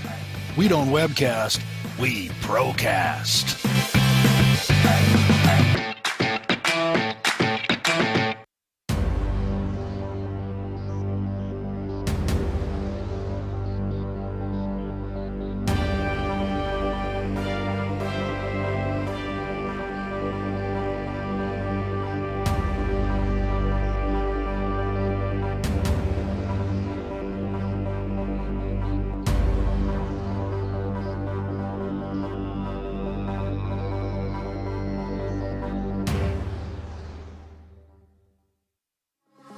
Before we officially bring Super Smashing COVID to a close, we'd like to show our appreciation for all the competitors. Let's relive some of the best moments throughout the tournament. Unblockable setup into the key Oh my god! Oh, I'm sorry. Oh, Look at this. How was it drinking, man? Yeah, he's all like, Mr. Resilience, cheers, man! That's great. Way to where these forwarders from the Eagle Gloves aren't gonna hit, but Mark's gonna hit. Oh, and again, such great recovery. He dipped. I think he missed that edge guard like 2 or 3. The sparking. Oh my god! Oh my god! Oh, this is the ghetto perfect! Oh my goodness! The ghetto perfect! We got it on stream. I'm camping my round 1. I'm camping my round 1 in a charity tournament. Who can say they timed out their round 1 opponent? Yeah. Oh yeah. That's what I was talking about. Oh no! Who's gonna die first? Oh, it's a tie! Wait, are you kidding? Nothing? Youngling's back there is super weak. I think Yeah. Upgirl may have killed him. Maybe. Oh, and the dash attack. Dash attack, okay. We're not going to see any Shabooms with these packs. Oh. That's super good. When he's not stuck in Deadman OP. I don't know what move that was. Holy cow, that did a lot of damage. Plus? Okay, no! Come on! activation. Setting some meter for damage. Yup. Tries it again. Oh, no, he kicked it! Dead. Song! Spends the rest of the Sogi. David, meaty overhead setup. DP, critical. All right, ladies and gentlemen, you know what we got? We got a reset. Damon building the nice defense. Stay up. Oh, yes, with that touchdown! 5 seconds left on the clock.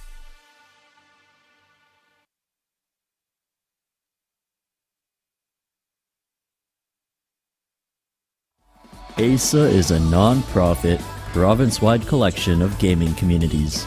Their focus is to foster lasting esports growth through collaboration with over a dozen gaming communities and multiple industry partnerships.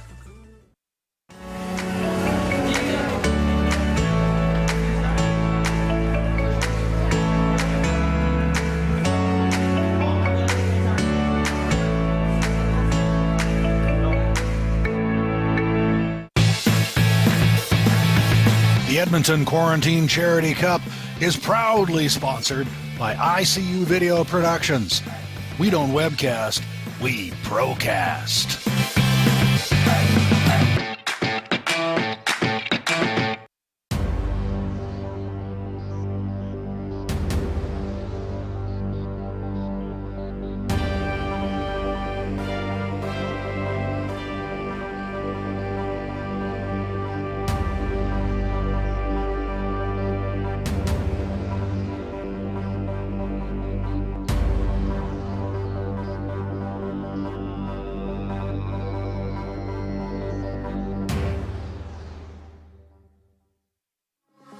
Before we officially bring Super Smashing COVID to a close, we'd like to show our appreciation for all the competitors.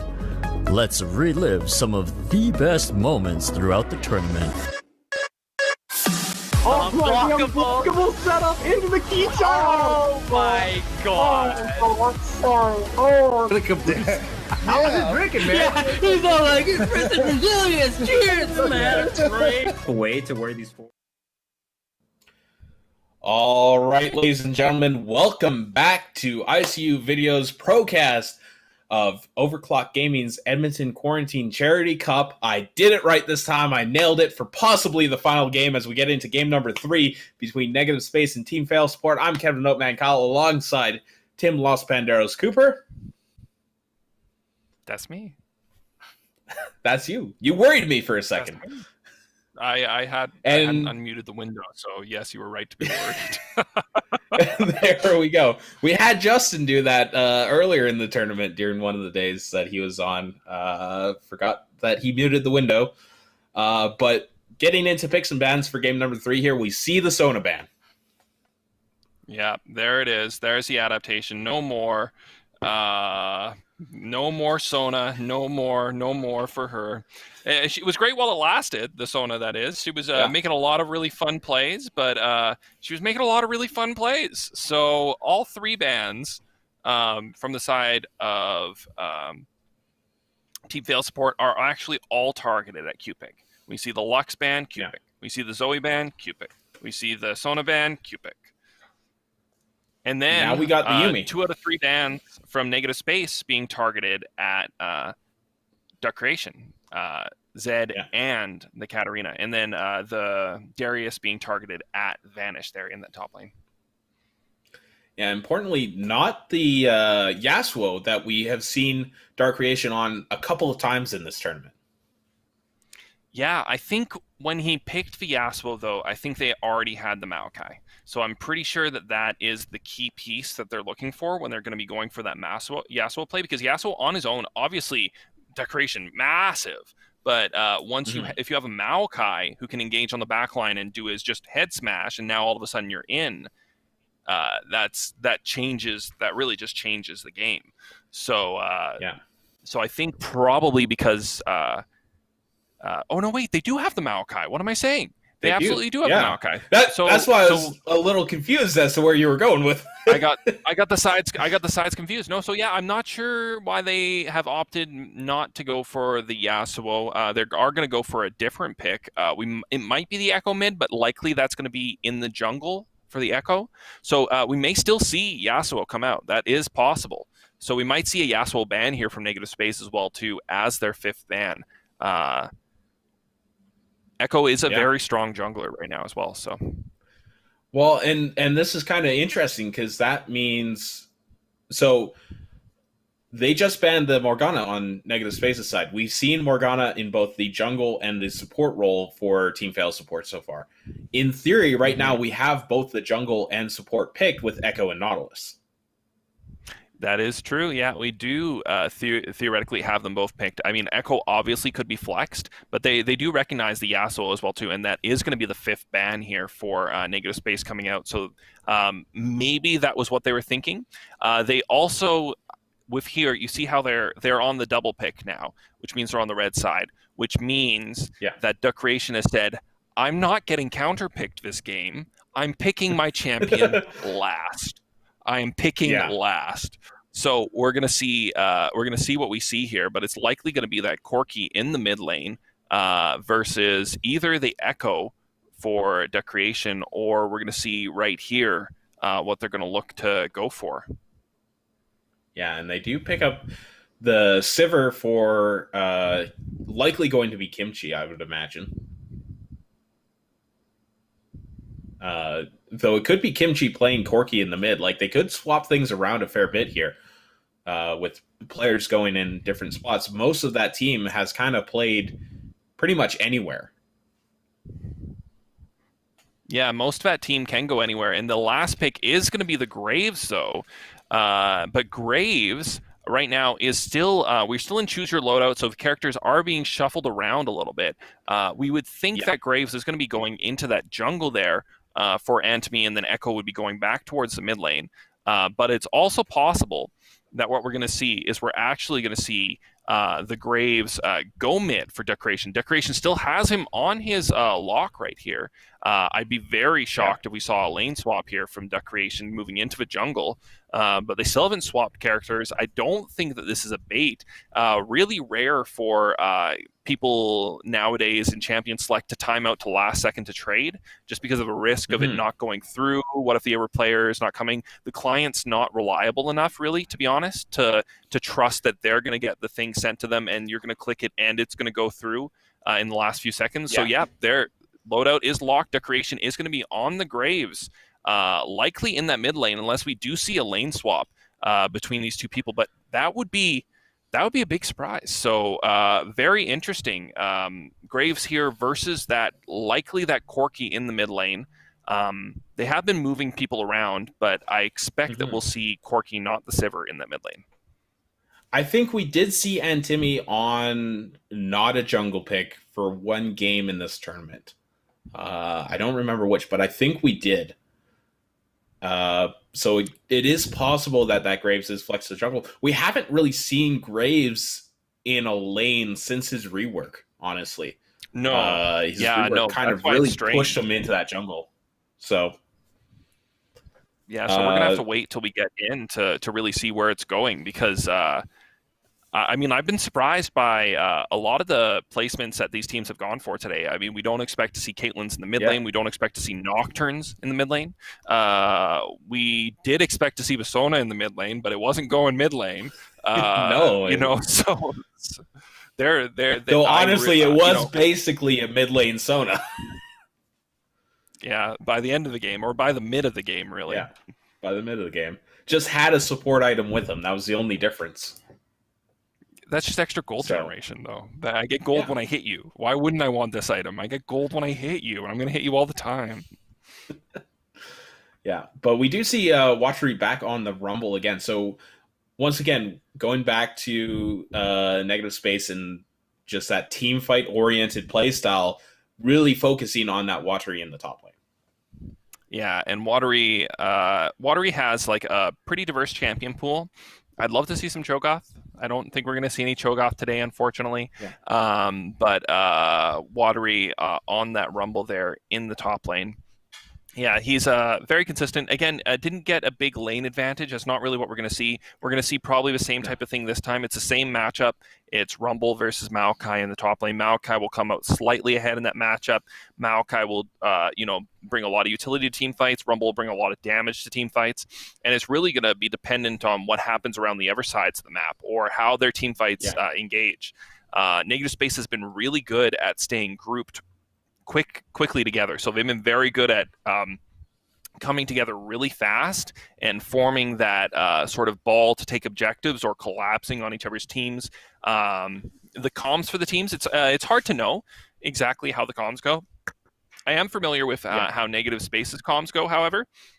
Kitten in the jungle, a very vocal jungler, which is always great, makes a lot of calls.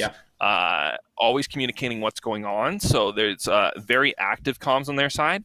For the side of Team Failsport, I'm not sure what their comms will look like. But again, they've also been very fast to collapse. Really, with Team Failsport, what we've seen in these games is as Negative Space has started to win a couple team fights, then Team Failsport has kind of unraveled a little bit. So when they start to fall behind, they're not playing as much as a team. But when Team Failsport is ahead, Team Failsport is just as, if not more dominant than any team that we have in the tournament. They really controlled objectives extremely well through all the games. So just to point out, it is mid Graves. We do finally have confirmation. Can confirm, confused. That's all I can say. I'm confused. But there's a reason. There's a reason, and maybe that reason is I'm going to play Graves. I don't know. I really don't know at this point. It's going to be interesting to see how that does go. I mean, it's possible they move around on the map as well too. Maybe they're going to do a lane swap, and we are going to see again. TFS is looking for this bot start. They're looking for the tricky play. They've got a much stronger level 1 tricky than last time with the Nautilus and the Maokai. And they might be able to get the tricks. Is Trin going to go for an aggressive play here? Nope. Okay, yeah. So there possibility there with the way the lane works and where Canadian was. If they did have vision on him, obviously from a spectator, you're spoiled. You can see all the characters and all the sides of the map. You're able to see where people are moving. If Nautilus had flashed over there and pulled and landed the pull, that could have been a very easy. Well, it's either flash for flash, where Canadian is going to have to flash to survive, or it's flash for double kill, because you're going to kill Canadian, and then Cupid's sitting on his face. So you're going to kill him too. But didn't quite see him. They didn't have the vision. We're in spectator. Yeah. So this also does bring up, I guess technically we saw it last game because we had that flex LeBlanc moving to the bot lane and Kimchi going to the mid lane with Caitlyn, but really that was technically like the LeBlanc should have been the mid laner there, Caitlyn should have been the AD carry. We do see the actual full role swap here with Kimchi now playing the mid laner, the official mid laner, and Canadian on the official bot lane. Yeah, so they found where they want to go. Oh, and this is what we've seen before. We've seen Kitten with the early level 2 gank, picks up the pillar and brings it mid. Very weird pathing, but I feel like that is his red side Trundle play. Oh, and the route onto Canadian here will take a little bit of damage. Cupid jumps off and really playing aggressive onto Long. As the exhaust comes out, the Ignite going to burn down onto Canadian here. Very low 80 carries now, as Cupid now getting hooked up by Trin. The carry's going very low. Trin will flash forward, gets the route onto Canadian. Canadian continues to chase down Huang, and he will go down for first blood. Now Trin followed up, the double kill coming out. Cupid finally not getting the first blood. Wow, and that level 1 fight was absolutely massive. If you notice there, Cupid was dashing back onto Canadian, and the Nautilus pulled him off on his way there and then stunned him down, so Cupid couldn't jump back onto Canadian as the fight started, which is one of the reasons why they kept fighting that fight. If Cupid had just disengaged, they probably would have just both walked away, waited till level 2, and then re-engaged again. But again, that was a level 1 fight between everybody there in the bot lane. Such aggressive fighting coming out from all of them right now. Yeah, and Watry continuing to harass onto Vanish. Kind of took the bad end of a trade, but managed to even it up a little bit towards the end there. And Timmy is on the top side of the jungle, and Kitten really the opposite way away from opposite side there. And this jungle, this top lane is going to push in here. Yeah, this is a very dangerous point for Watery. Watery is very cognizant of what jungle timings look like, though. So as you can see there, that's exactly what he does. If you look at the mini-map right now, Watery is basing. He's going to go back to base. He knows that if he hasn't seen Echo yet, this is the timing around 3.5 minutes when the jungler's level 3 with double buff and looking for a gank. So he's not going to let the level 3 jungler come in and get him. He's going to walk away very safely. And just walk back to lane.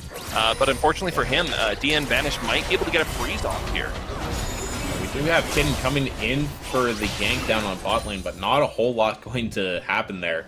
No summoners available, but no summoners needed to get away from that gank for Team Chaos support. And Kitten here is getting counter-jungled in his topside jungle for having been visible on the map. He's not really in a position to do any counter-jungling of his own right now. He is going to be able to grab some CS. It looks like he's forcing a lot of attention towards that bot lane. After he finishes these double buffs, he's going to have the option to either go up for his Raptors, or he can choose to go for another gank bot lane or a gank mid. So he's got a couple different paths right here. Yeah, Vanish taken very low in the top lane, and we will see Echo engage onto Watery. Well, we won't see it, but it does happen. Watery able to get away from that one, it seems. Not sure how he did, but he Houdini's his way out of that gang. Houdini! Yeah, manages to find him his way out of there like a magician. Imagine a magician. Like Houdini. I'm just... Like the reference we made. Man. Yeah, but no, he does manage to get away from that one. Yeah, great job for Watery. Not losing, not dying this game so far. Yeah, did have to burn his flash for it, but you know, you'll take that over a death as Canadian almost gets rooted up, but the spell shield is there to keep them from being pulled in, as a gank is coming in from Kitten, it looks like. Last cone over the wall there. And that's really interesting. I've actually not seen the Nautilus grab shielded from Sivir. What you could see there is Nautilus still pulled to his half distance, but that's it. Yeah. So, like, because normally you're meeting in the middle, so it's not like a Blitzcrank hook where Blitzcrank would just stay still. He still pulls forward a little bit, but just a little bit. Yeah, no, and like you said, not quite like the Blitzcrank hook, not quite like the Thresh hook where you get that double pull. If you spell shield it, it just breaks the chain immediately. Oh, and Cupid's being targeted by the tower here. Oh, that's the worst feeling as a Yuumi. When you do damage, the tower doesn't care that you're hiding on somebody's shoulders. But now, Vanish getting ganked in the top lane by Kitten will get a little bit of a heal back off of Watery. Kitten will chase him down with the Frozen Tundra and get that kill in the top lane. So Vanish being taken down early. Watery, first one on the board in the top lane. Yeah, and that's a great pick for Watery there. Oh, and K for Kimchi with the little bit of salt there into Dark Creation. Dark Creation basing on a ward. K for Kimchi has already based. Dark Creation hasn't based yet. Same CS numbers. Really, really sucks for him to have missed that on the Cannon Wave. Cannon Wave, a good time to base before that Cannon Wave, because when it does hit the tower, you're going to have a little bit of extra time to get back there with the Cannon Wave. As opposed to just a melee wave where you're going to be missing a lot of experience from the minions that end up dying. And Timmy going to get engaged on in the jungle here. Will drop a little bit low. Gets out with the shield though. Had a little bit of help from the support roaming up as well. Yeah, if Trin managed to land that hook there, that could have been a huge pickup for TFS. He does land this hook though, and Kitten now going very low. The Ignite burns him down. Dark Creation going to pick up that kill. And Graves, the first of the mid laners on the board. Yeah, big pickup there for them. That's going to give them this dragon here probably. Or no, they're not going to go for the dragon right away. I think they are a little bit too concerned about the bot lane and maybe top lane TP to go for that dragon.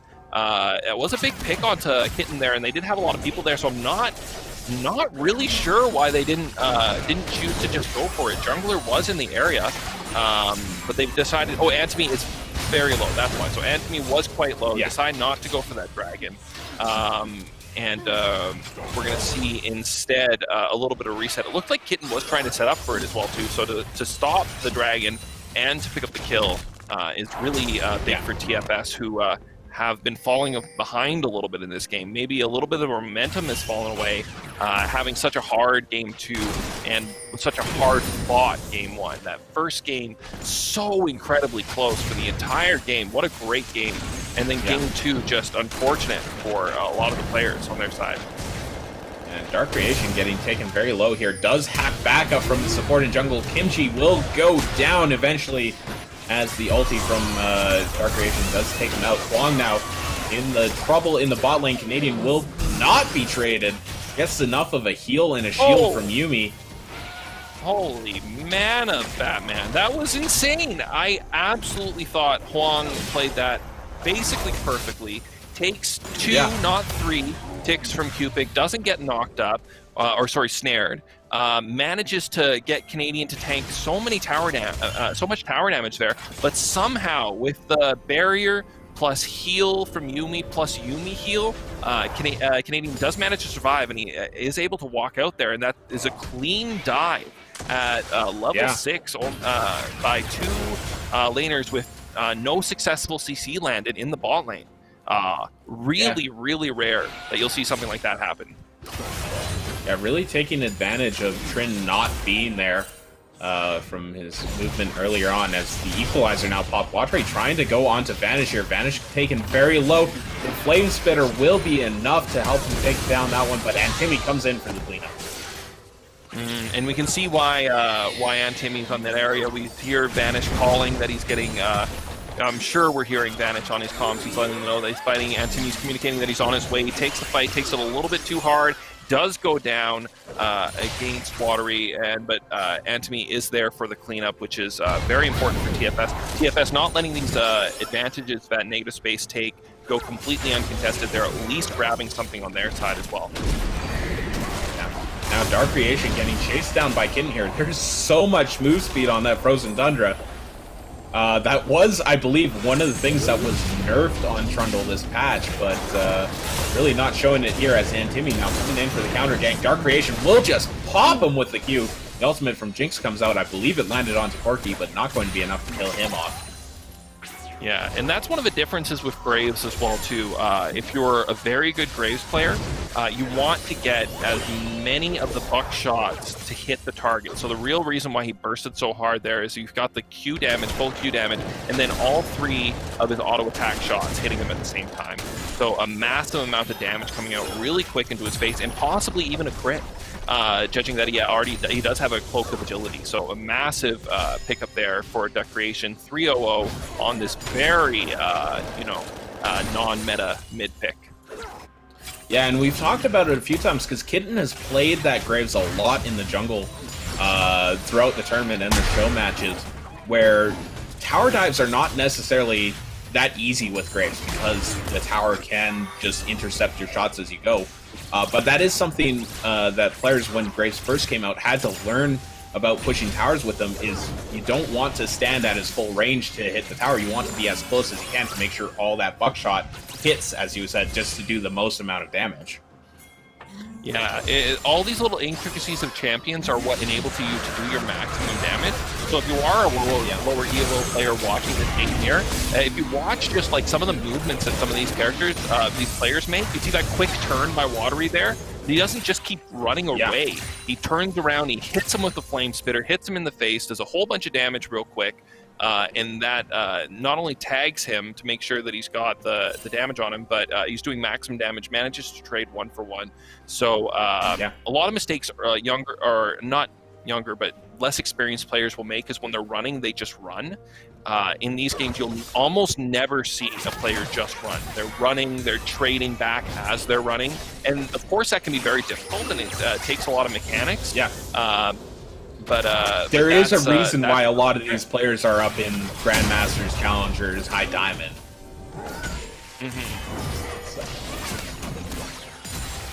But yeah, no, it is those little mechanics that they've learned over the years that really push them up the ladder.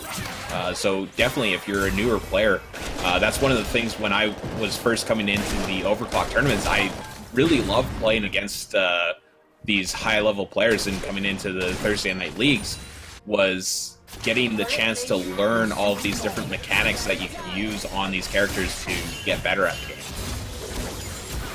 Yeah, and there's so many intricacies, and there's so many different characters, and obviously every character has 100,000 whatever permutations of different matchups that you're going to face as well too. So it's a great game.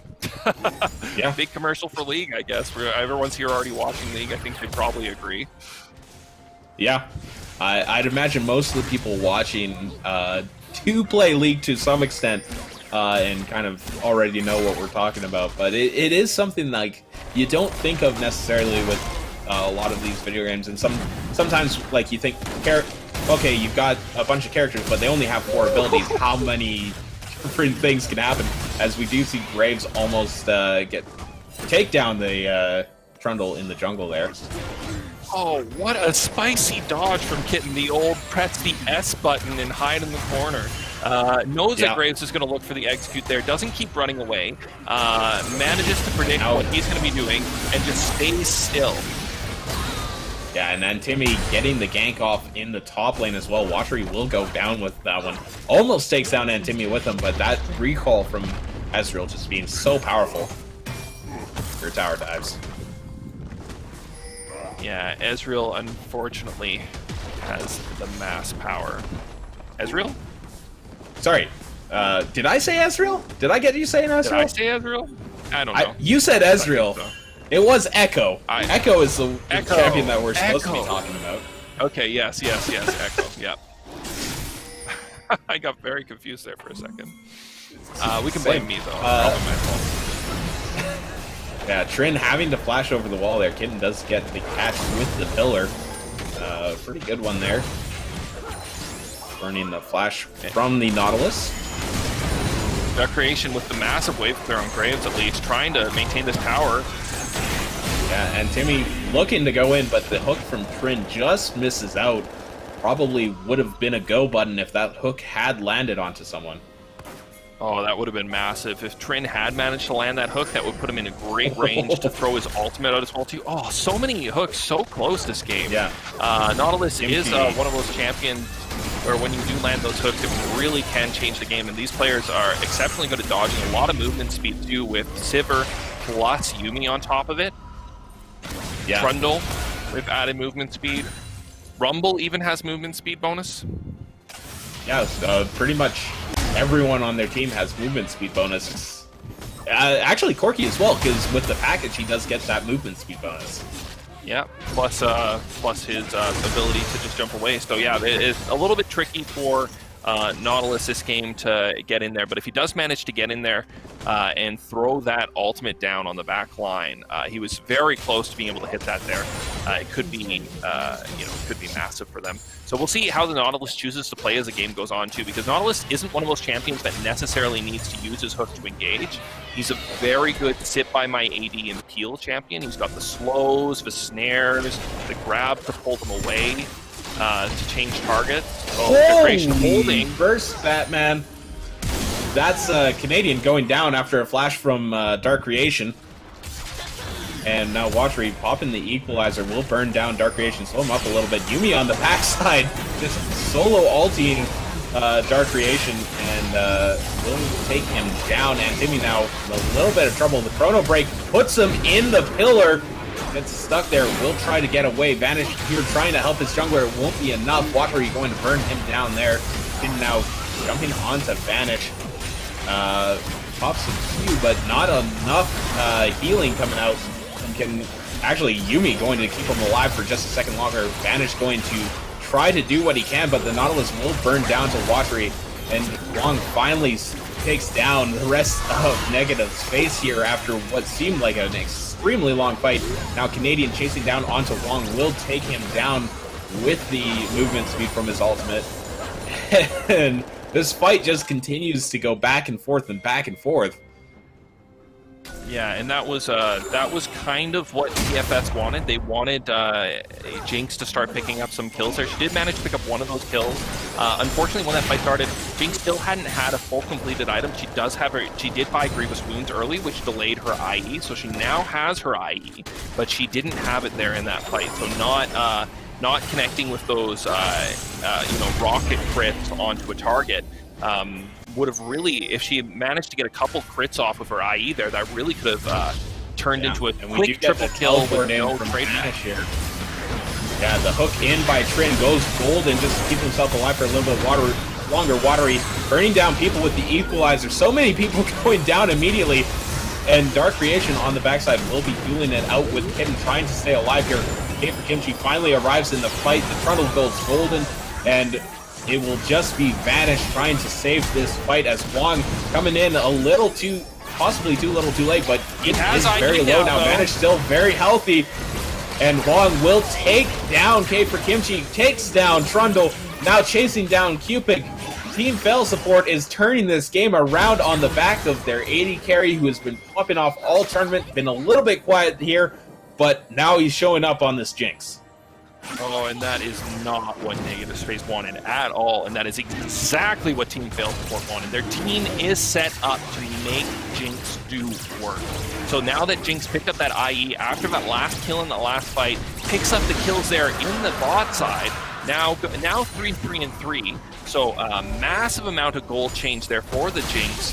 Jinx going to pick up a bunch of XP as well too, now level 11 as well. So Jinx here has moved into the mid-game point with now one full item and upgraded boots. She's at a much better item point than she was before. Sivir having had a very strong laning phase against the Jinx with a massive CS advantage as well as a kill advantage in that lane. Jinx really needs to pick up these kills here in the mid game to really start applying pressure in these team fights with the very tanky Nautilus and Maokai that she's going to have as a front line. So being able to pick up those kills there is really going to give them their win conditions. So massive, that was exactly what they needed, and that's going to open up this game. We're going to see probably some scary team fights coming out of TFS now. Yeah. And now Wong in a little bit of trouble jumping onto him, but the Yuumi will root up, and Timmy, as he tries to come in for the counter gank, will disengage that fight. The Rift Herald being dropped in the mid lane. I believe that was just about to run out, so that's why that's going down. Also, while we haven't mentioned it, it is a third Wind Dragon in a row now. How is this happening? For Soul. I feel like sometimes the game, if you play a lot of TFT, you may feel this way. You get the same arena over and over again. It's weird. It's like Riot has a randomizer, but some days it's more random than other days. Yeah, sometimes actually like the most 50% random wind. Yeah, well, and that's the thing about random generators is sometimes the most random thing feels the least random. Yeah, that's true. That's true. It's pretty random to get all air drakes. It is. Whereas it is maybe a little bit less if we get one of each drake throughout the series. And I mean, it's a 25% chance going into every game what we're going to get. That's true. So we're rolling well. So let's put our money on black when the casinos come back open. I believe it would be white at this point. Oh, with how many win breaks we had. I lost all my money. I'm definitely losing. Though usually it's black or red in the casino, so I don't know which you go for there. So, also, but it is, yeah, no, it is another Cloud Drake. Maybe not quite the amount of game-changing ultis like that we've had in the previous games. Not saying that there isn't, because obviously we've got Maokai still in this game, and Rumble as well. But the rest of the map, not necessarily the biggest ulti cooldowns. Yeah, I wonder. As we do have it engaged here. Yeah, Dark Creation is going to go down in the mid lane. Wong on the backside going to take down one member, two members going down, and Timmy picking up the double kill there actually. And Canadian Kimchi and Cupid, the only ones left alive here. As looks like they're turning maybe onto the Baron. No, they're just going to back that here. That would be a Kimchi. aggressive play for sure. Yeah, Kimchi chasing onto Antimi here as the support of the Yumi. The chrono break keeping Antimi alive for a little bit longer. Now Canadian going to get chased down, hooked in by the Nautilus, and now Kimchi trying to find Huang out in the jungle there. Will just keep running away, try to buy some time for his support to show up, and here it comes. Antimi will not go get K for Kimchi. K for Kimchi is going to live through both Huang and Antimi, and now he's on the chase of the top laner and the support. Trin and Maokai trying to run away from this one. Gets the Maokai. Trin, you shouldn't have turned back here. Will go down. Dark Creation now will pop K for Kimchi finally, and now Q-Pick not going to live for long. Just gets two-shot by the Graves. Oh my, when he hits you with all 3 of those bullets, you disappear. And yeah, that was a very long chase there, but you really can't blame him, right? He gets the 2 kills, the massive turnaround, and then he's like, I'm getting you. He's got the Yumi speed ups, so there's no way he's not going to catch him. But Duck Creation comes out from the darkness to really salvage that for Team Fail support. Almost close to a delayed penta there. Well, delayed quadra, but you know, he was in position. Yeah, and no, that was a shocking amount of Corti damage, that's for sure, though. An absolutely shocking amount. Dark Creation now trying to find out the Watery in the jungle. Will take him down with the ultimate. Collateral damage doing just enough, and Antimi and Kim is going to trade out here, and that is as the dragon spawns. So 4v5 around the dragon is not going to live for long. Huang just burns through that dragon at this point. One of the things that Team Fail support is definitely strongest at is getting their team in position when a dragon's about to come up. They're generally there before negative space, taking the vision control, and then they're able to pick those fights too. Yeah, and Trin got caught out, had the Gargoyle Stone Plate, which kept him alive for long enough that his team showed up. Trin will be traded back, so jungler for a support there, and now Canadian maybe in a little bit of trouble, trades back onto Dark Creation very strongly. The ignite down, the explosion from Dark Creation as Antimi now getting burned down, does not have the chrono break to survive this one. Watery will burn him down, and Watery goes down eventually to Huang and Dark Creation vanish, trading with K for Kimchi in the top lane, and Q-Pick manages to get out safely somehow. For now, dodges the slow. Dark Creation trying to slow him up, trying to catch up, does not manage to. And fighting continuing to happen.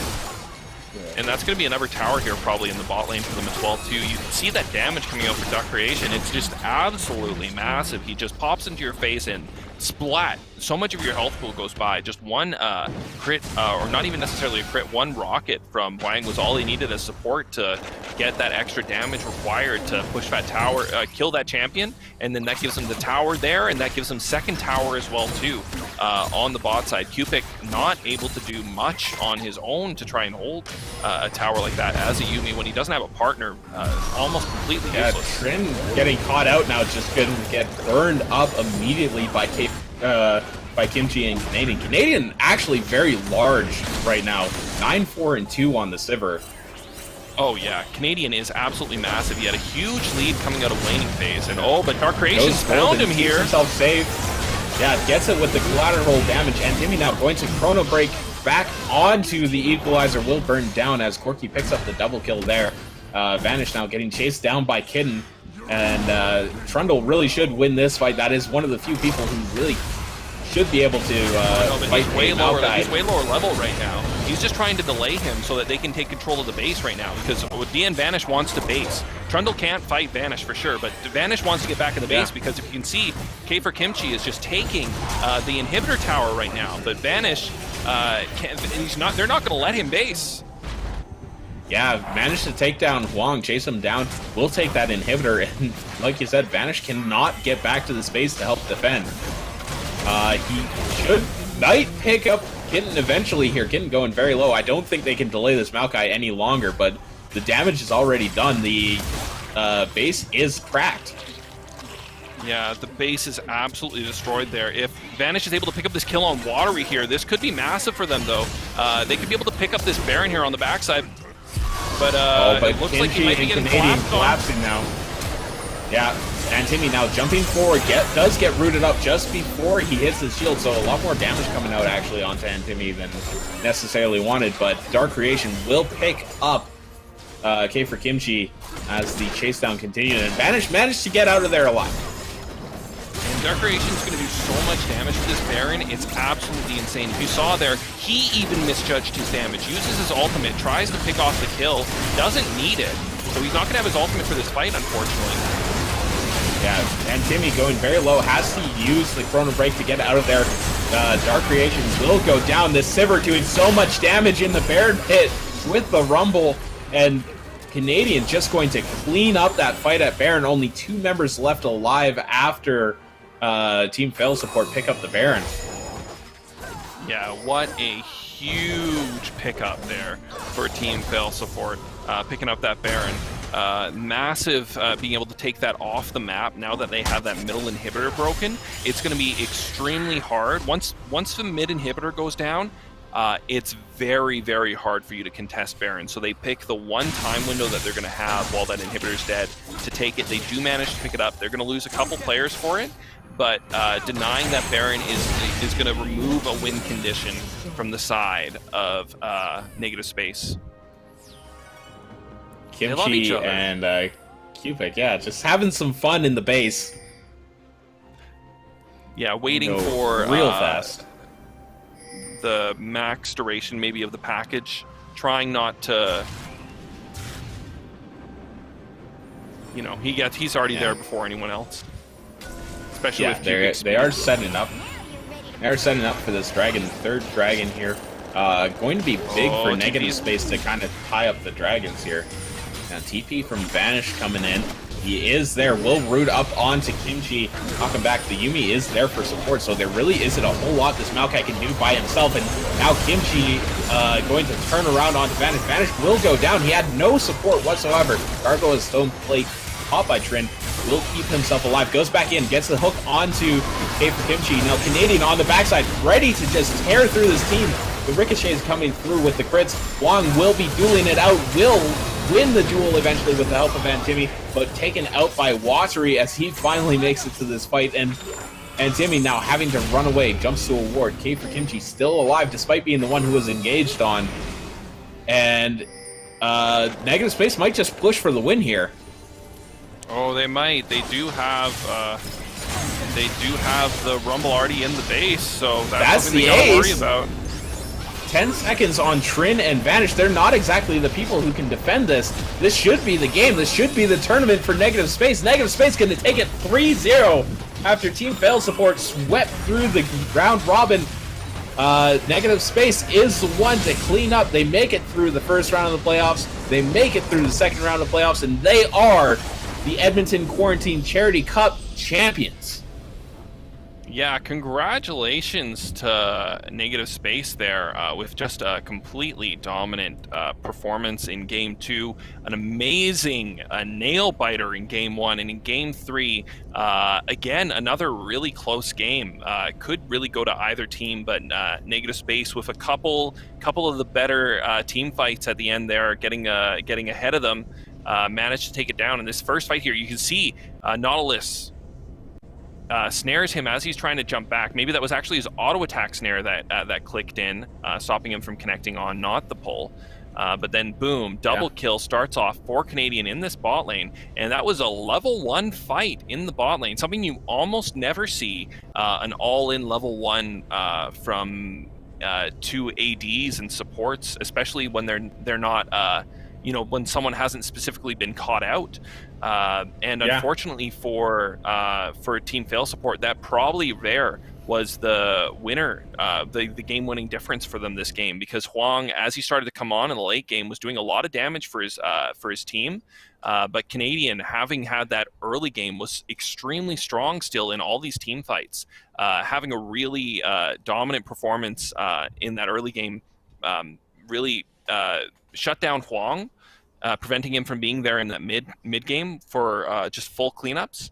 And then later in the game, he was still effective even once Wong started to pop off and get stronger. Yeah, no, and that is they do say you do have a win condition of 500 CS Sivir.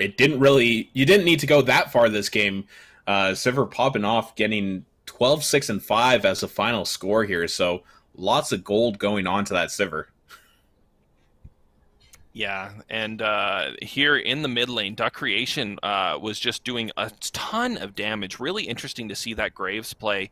Not something you see very often, if at all, really. Yeah, and then that bot lane dive too.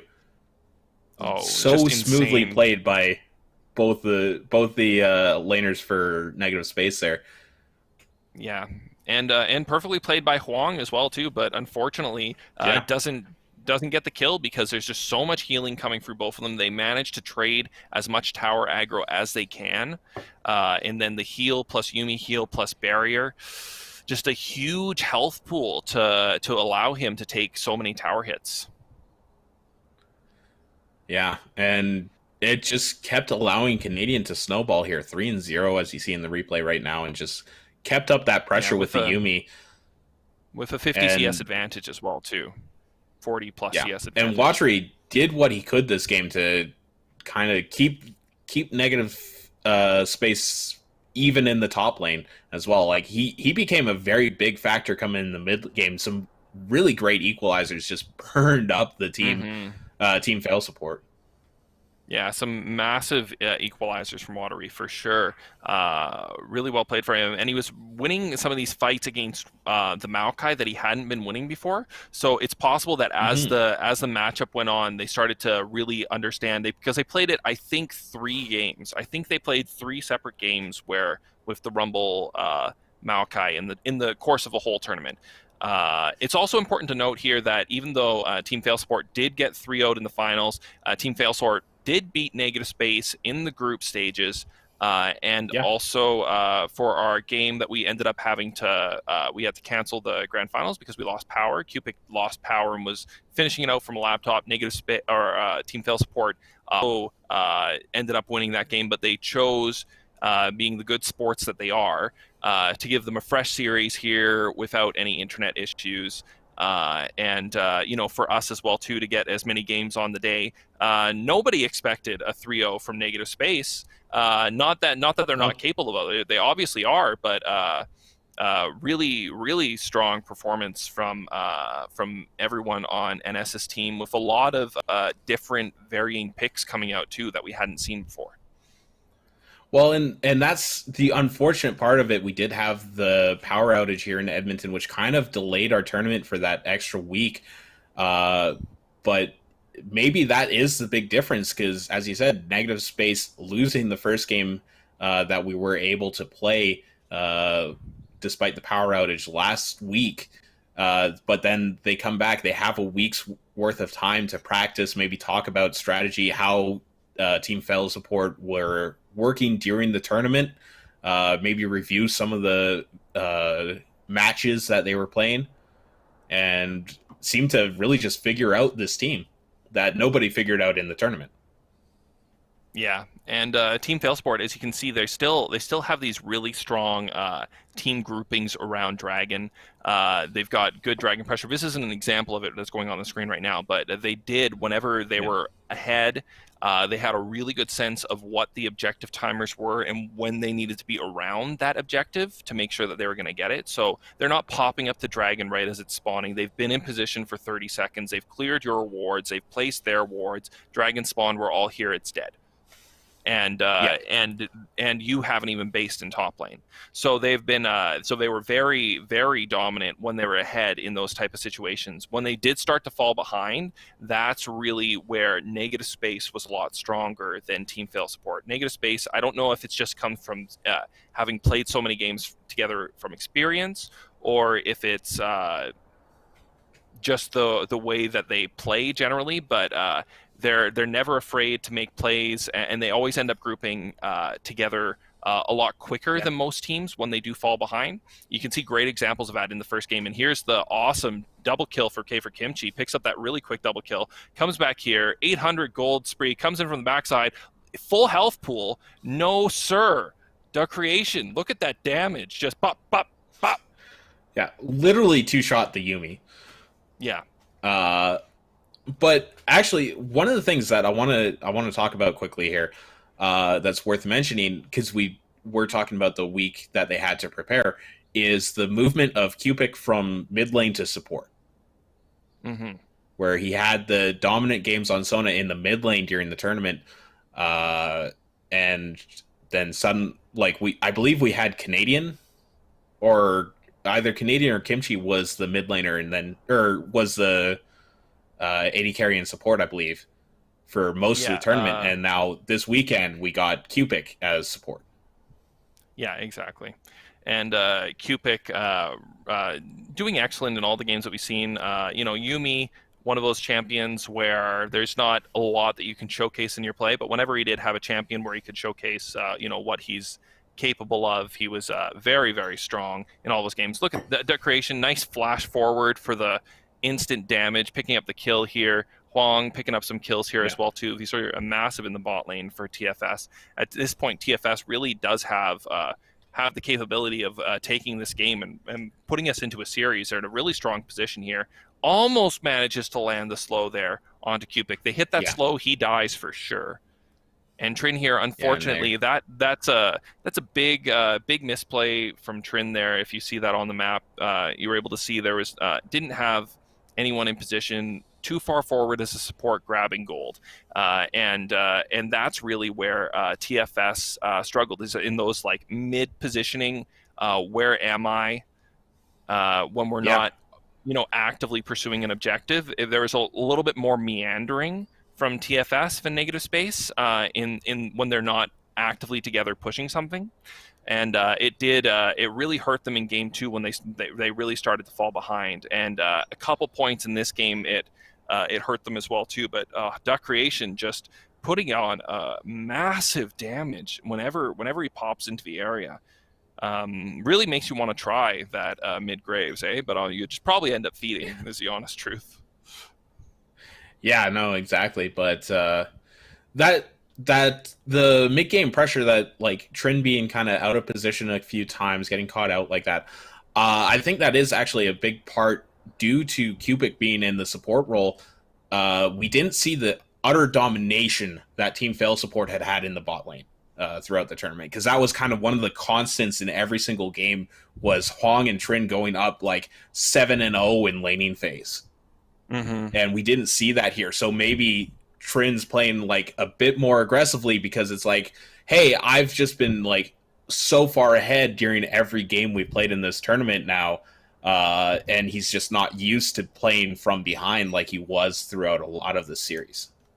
Yeah, and really good hook there by Trin, you could see in that team fight. Unfortunately, this team fight not going the way of Team Fail support, with the TP coming in from Maokai. This is a so close yet so far scenario where his team's just on the opposing side of the wall there. And in order to get to him, they've got to run so far to actually catch up with him. And unfortunate for Antony there, trying to do a stop. Uses his ult to get away from one team member, ults right onto the other team member, gets picked up and killed. Not that he was going to be able to stop this push anyways, but really, really massive showing there for extremely well played by Negative Space. And honestly, a lot of these teams just played incredibly well throughout the tournament. Like, this was very fun to watch, especially with the round robin. It's a lot different than what we usually get to do during these overclock tournaments. And I had a great time being able to watch these teams grow and adapt throughout the tournament, make changes based on what the other teams were doing, because we really saw a meta evolve throughout the tournament. Yeah, and we saw some interesting team dynamics with which teams liked which types of picks and what kind of things those opened up along the map. And we got a lot of lopsided matches, and we had a lot of really, really close matches with a lot of fighting in them too. So once this is all done, we're going to be trimming up and then uploading the VODs for all the games for the tournament. So you can check our socials for that in the future. We'll be putting them up. There's so many highlights from this tournament. So many great plays from so many different players. A lot of times my jaw just drops to the floor. Yeah, I'm just completely shocked at the things that they've managed to accomplish. Yeah, there were so many players that popped off. a lot of pocket picks that were showed off that really showed up in this tournament, like Huang on Tristana, obviously the Cupic Sona, just utter domination. Trin's Morgana was a treat to watch during some of the round robin as well. And like a lot of the other teams showing up as well. We saw kind of the lowest ranked team. I'm trying to remember what their name. Winions Are Us. You know, unfortunately, a lot of unranked or bronze players going up against Master, Challenger, Diamond tier. Not an easy feat, but they showed up. They played very well for they played, the kind of skill discrepancy there. And they didn't give up. Like, that's one of the things that I really always admire of, like, the players that we have here in the local community is that when they are outmatched, it can suck. You know, it can suck to be playing against a team that's massively better than you are, and you know that you almost have no chance. But you're going to try anyways, and you know what? You're probably going to learn way more from that game than any other game if you choose to take the time and think about what happened and how was he capable of doing that thing to me that ruined 20 minutes of my life. So, yeah. Well, and we did see some good play from them too. Like, I'm awful with names, so it's escaping me at the moment, but their AD carry played extremely well despite how far the team was behind. He was positioning extremely well and making really good plays. Got, I think, 2 or 3 of their only kills throughout the tournament games that I was casting. So yeah, I think they got almost double digits kills total. I think he got 2 or 3 kills a game. I think he did generally pick up a few kills every game. He was playing well, that's for sure. He managed to get Ezreal almost every game, which was nice for him. Yeah. You know, because if that's your main champion, that's also a champion that gives you the ability to peel for yourself. So you've got these circumstances now where maybe you're not as coordinated as a team as these other teams are, you know, who are more used to playing team fights. You've played maybe 200, maybe 300 team fights. They've played maybe 4,000, 5,000 team fights, you know, and that's really the comparison here. It's games played, and then it's time spent thinking about those games, and then time spent, practicing your champions and working on it. And like you were saying, it is a team game, and that is almost another feather in the cap for Winions Are Us, because they were putting their team together at the last minute on the Friday. They were in the chat looking for a jungler to finish off their team. So definitely not the most practice time with that team when you're finalizing the roster 20 minutes before the tournament starts. That's true, but it's always great to see local players putting teams together, making things happen, because that's how this whole community got built. It didn't get built by one person overnight. It got built by a lot of people over a lot of time, with people trying to make teams with different people, trying someone new, being willing to go in and lose. That's the thing that I respect the most out of the team that comes to the tournament every single time and knows they're not going to win and tries their hardest. You know what I mean? That's great. So and it's great that we have those people here in Edmonton. Yeah, no, it's absolutely phenomenal, especially because this tournament ultimately wasn't really to determine a winner or a loser. It was for charity, so all the players donating their tournament entry fees to charity, and obviously you can go, if you're watching, you can go to the download link below, or !donate in Twitch chat should bring up the link to the donation page where you can help out the Edmonton Food Bank, who we're trying to support throughout this tournament. Yeah, and we raised a little bit over $800 in our first fundraising campaign. So thank you to everyone that contributed. Yeah. That's really awesome. That's great. If you've got some time and you've got some money, they could always use some more. You can also, really cool feature with the Edmonton Food Bank, if you can only give $5, but you can give $5 a month, you can set up a recurring donation. So you could set up, I can afford to not buy Starbucks. I'm going to give $5 a month, and I'm going to set up a recurring donation to the food bank. I'm going to send them $5 a month, and it's not a lot, but it's what I can do. And that's massive. You know, if 20 people do that, that's $100, you know? And they're really efficient at spending the money, because they get, they have connections with grocers, and they know what they need to buy. And a lot of this isn't just food. Like this is young mothers who need baby formula, who need diapers, who need toiletries and stuff like that. So a lot of people who are really under the financial knife, who just don't have the money to get through, and need a little bit of help. So it really does help people. So really consider it. It would be awesome. Yeah, so it was great to be able to see everybody kind of join together and help out through charity throughout Edmonton, and that was another great thing about this tournament, thanks to ICU Video for being able to bring us all together despite, not being able to all meet up at Overclock like we usually do for these tournaments. Yeah, and we'll be back at some point, with tournaments at Overclocked. Yeah. We'll be back at some point. It might be different. They might be back to normal. Who knows? The world, topsy-turvy, everything's moving, so... But that does do it for us here this week. Well, I guess these 2 weeks, kind of, because we did have the week delay here. This month and a half, if you want to include all this the show month matches. and a half. Yeah, that too. It's been great being able to cast alongside you, Tim, and shout out to Justin as well, who helped us out on the Saturday of gaming.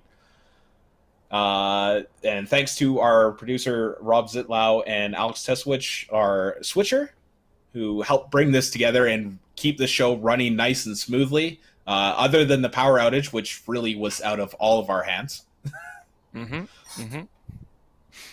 I think it's been a great show so far. For the big thank you to ICU Video for really leveling up the stream for this production. It's definitely been the best performance that we've been able to put on, and I hope you guys all enjoyed it at home. And the best way to say thank you, of course, is always just to give the money to the food bank. Yeah, no, for sure. Everything we did here was for charity. So if you can, go and donate down below in the links, or maybe send it to a friend. If you don't have some extra money, go and find that friend who still has a job somewhere. Anyways, that will do it for us here across Edmonton. We're not in any specific location. I'm downtown. Up north is where our ICU headquarters is, and Tim's somewhere in the south region in some place in time. Somewhere. So once again, thank you very much for Alex and Rob up in the headquarters. I've been Kevin the Noteman Kyle alongside Tim Los Panderos Cooper. This has been the Overclock Gaming Edmonton Quarantine Charity Cup, procasted by ICU Video. And we will see you in the next tournament.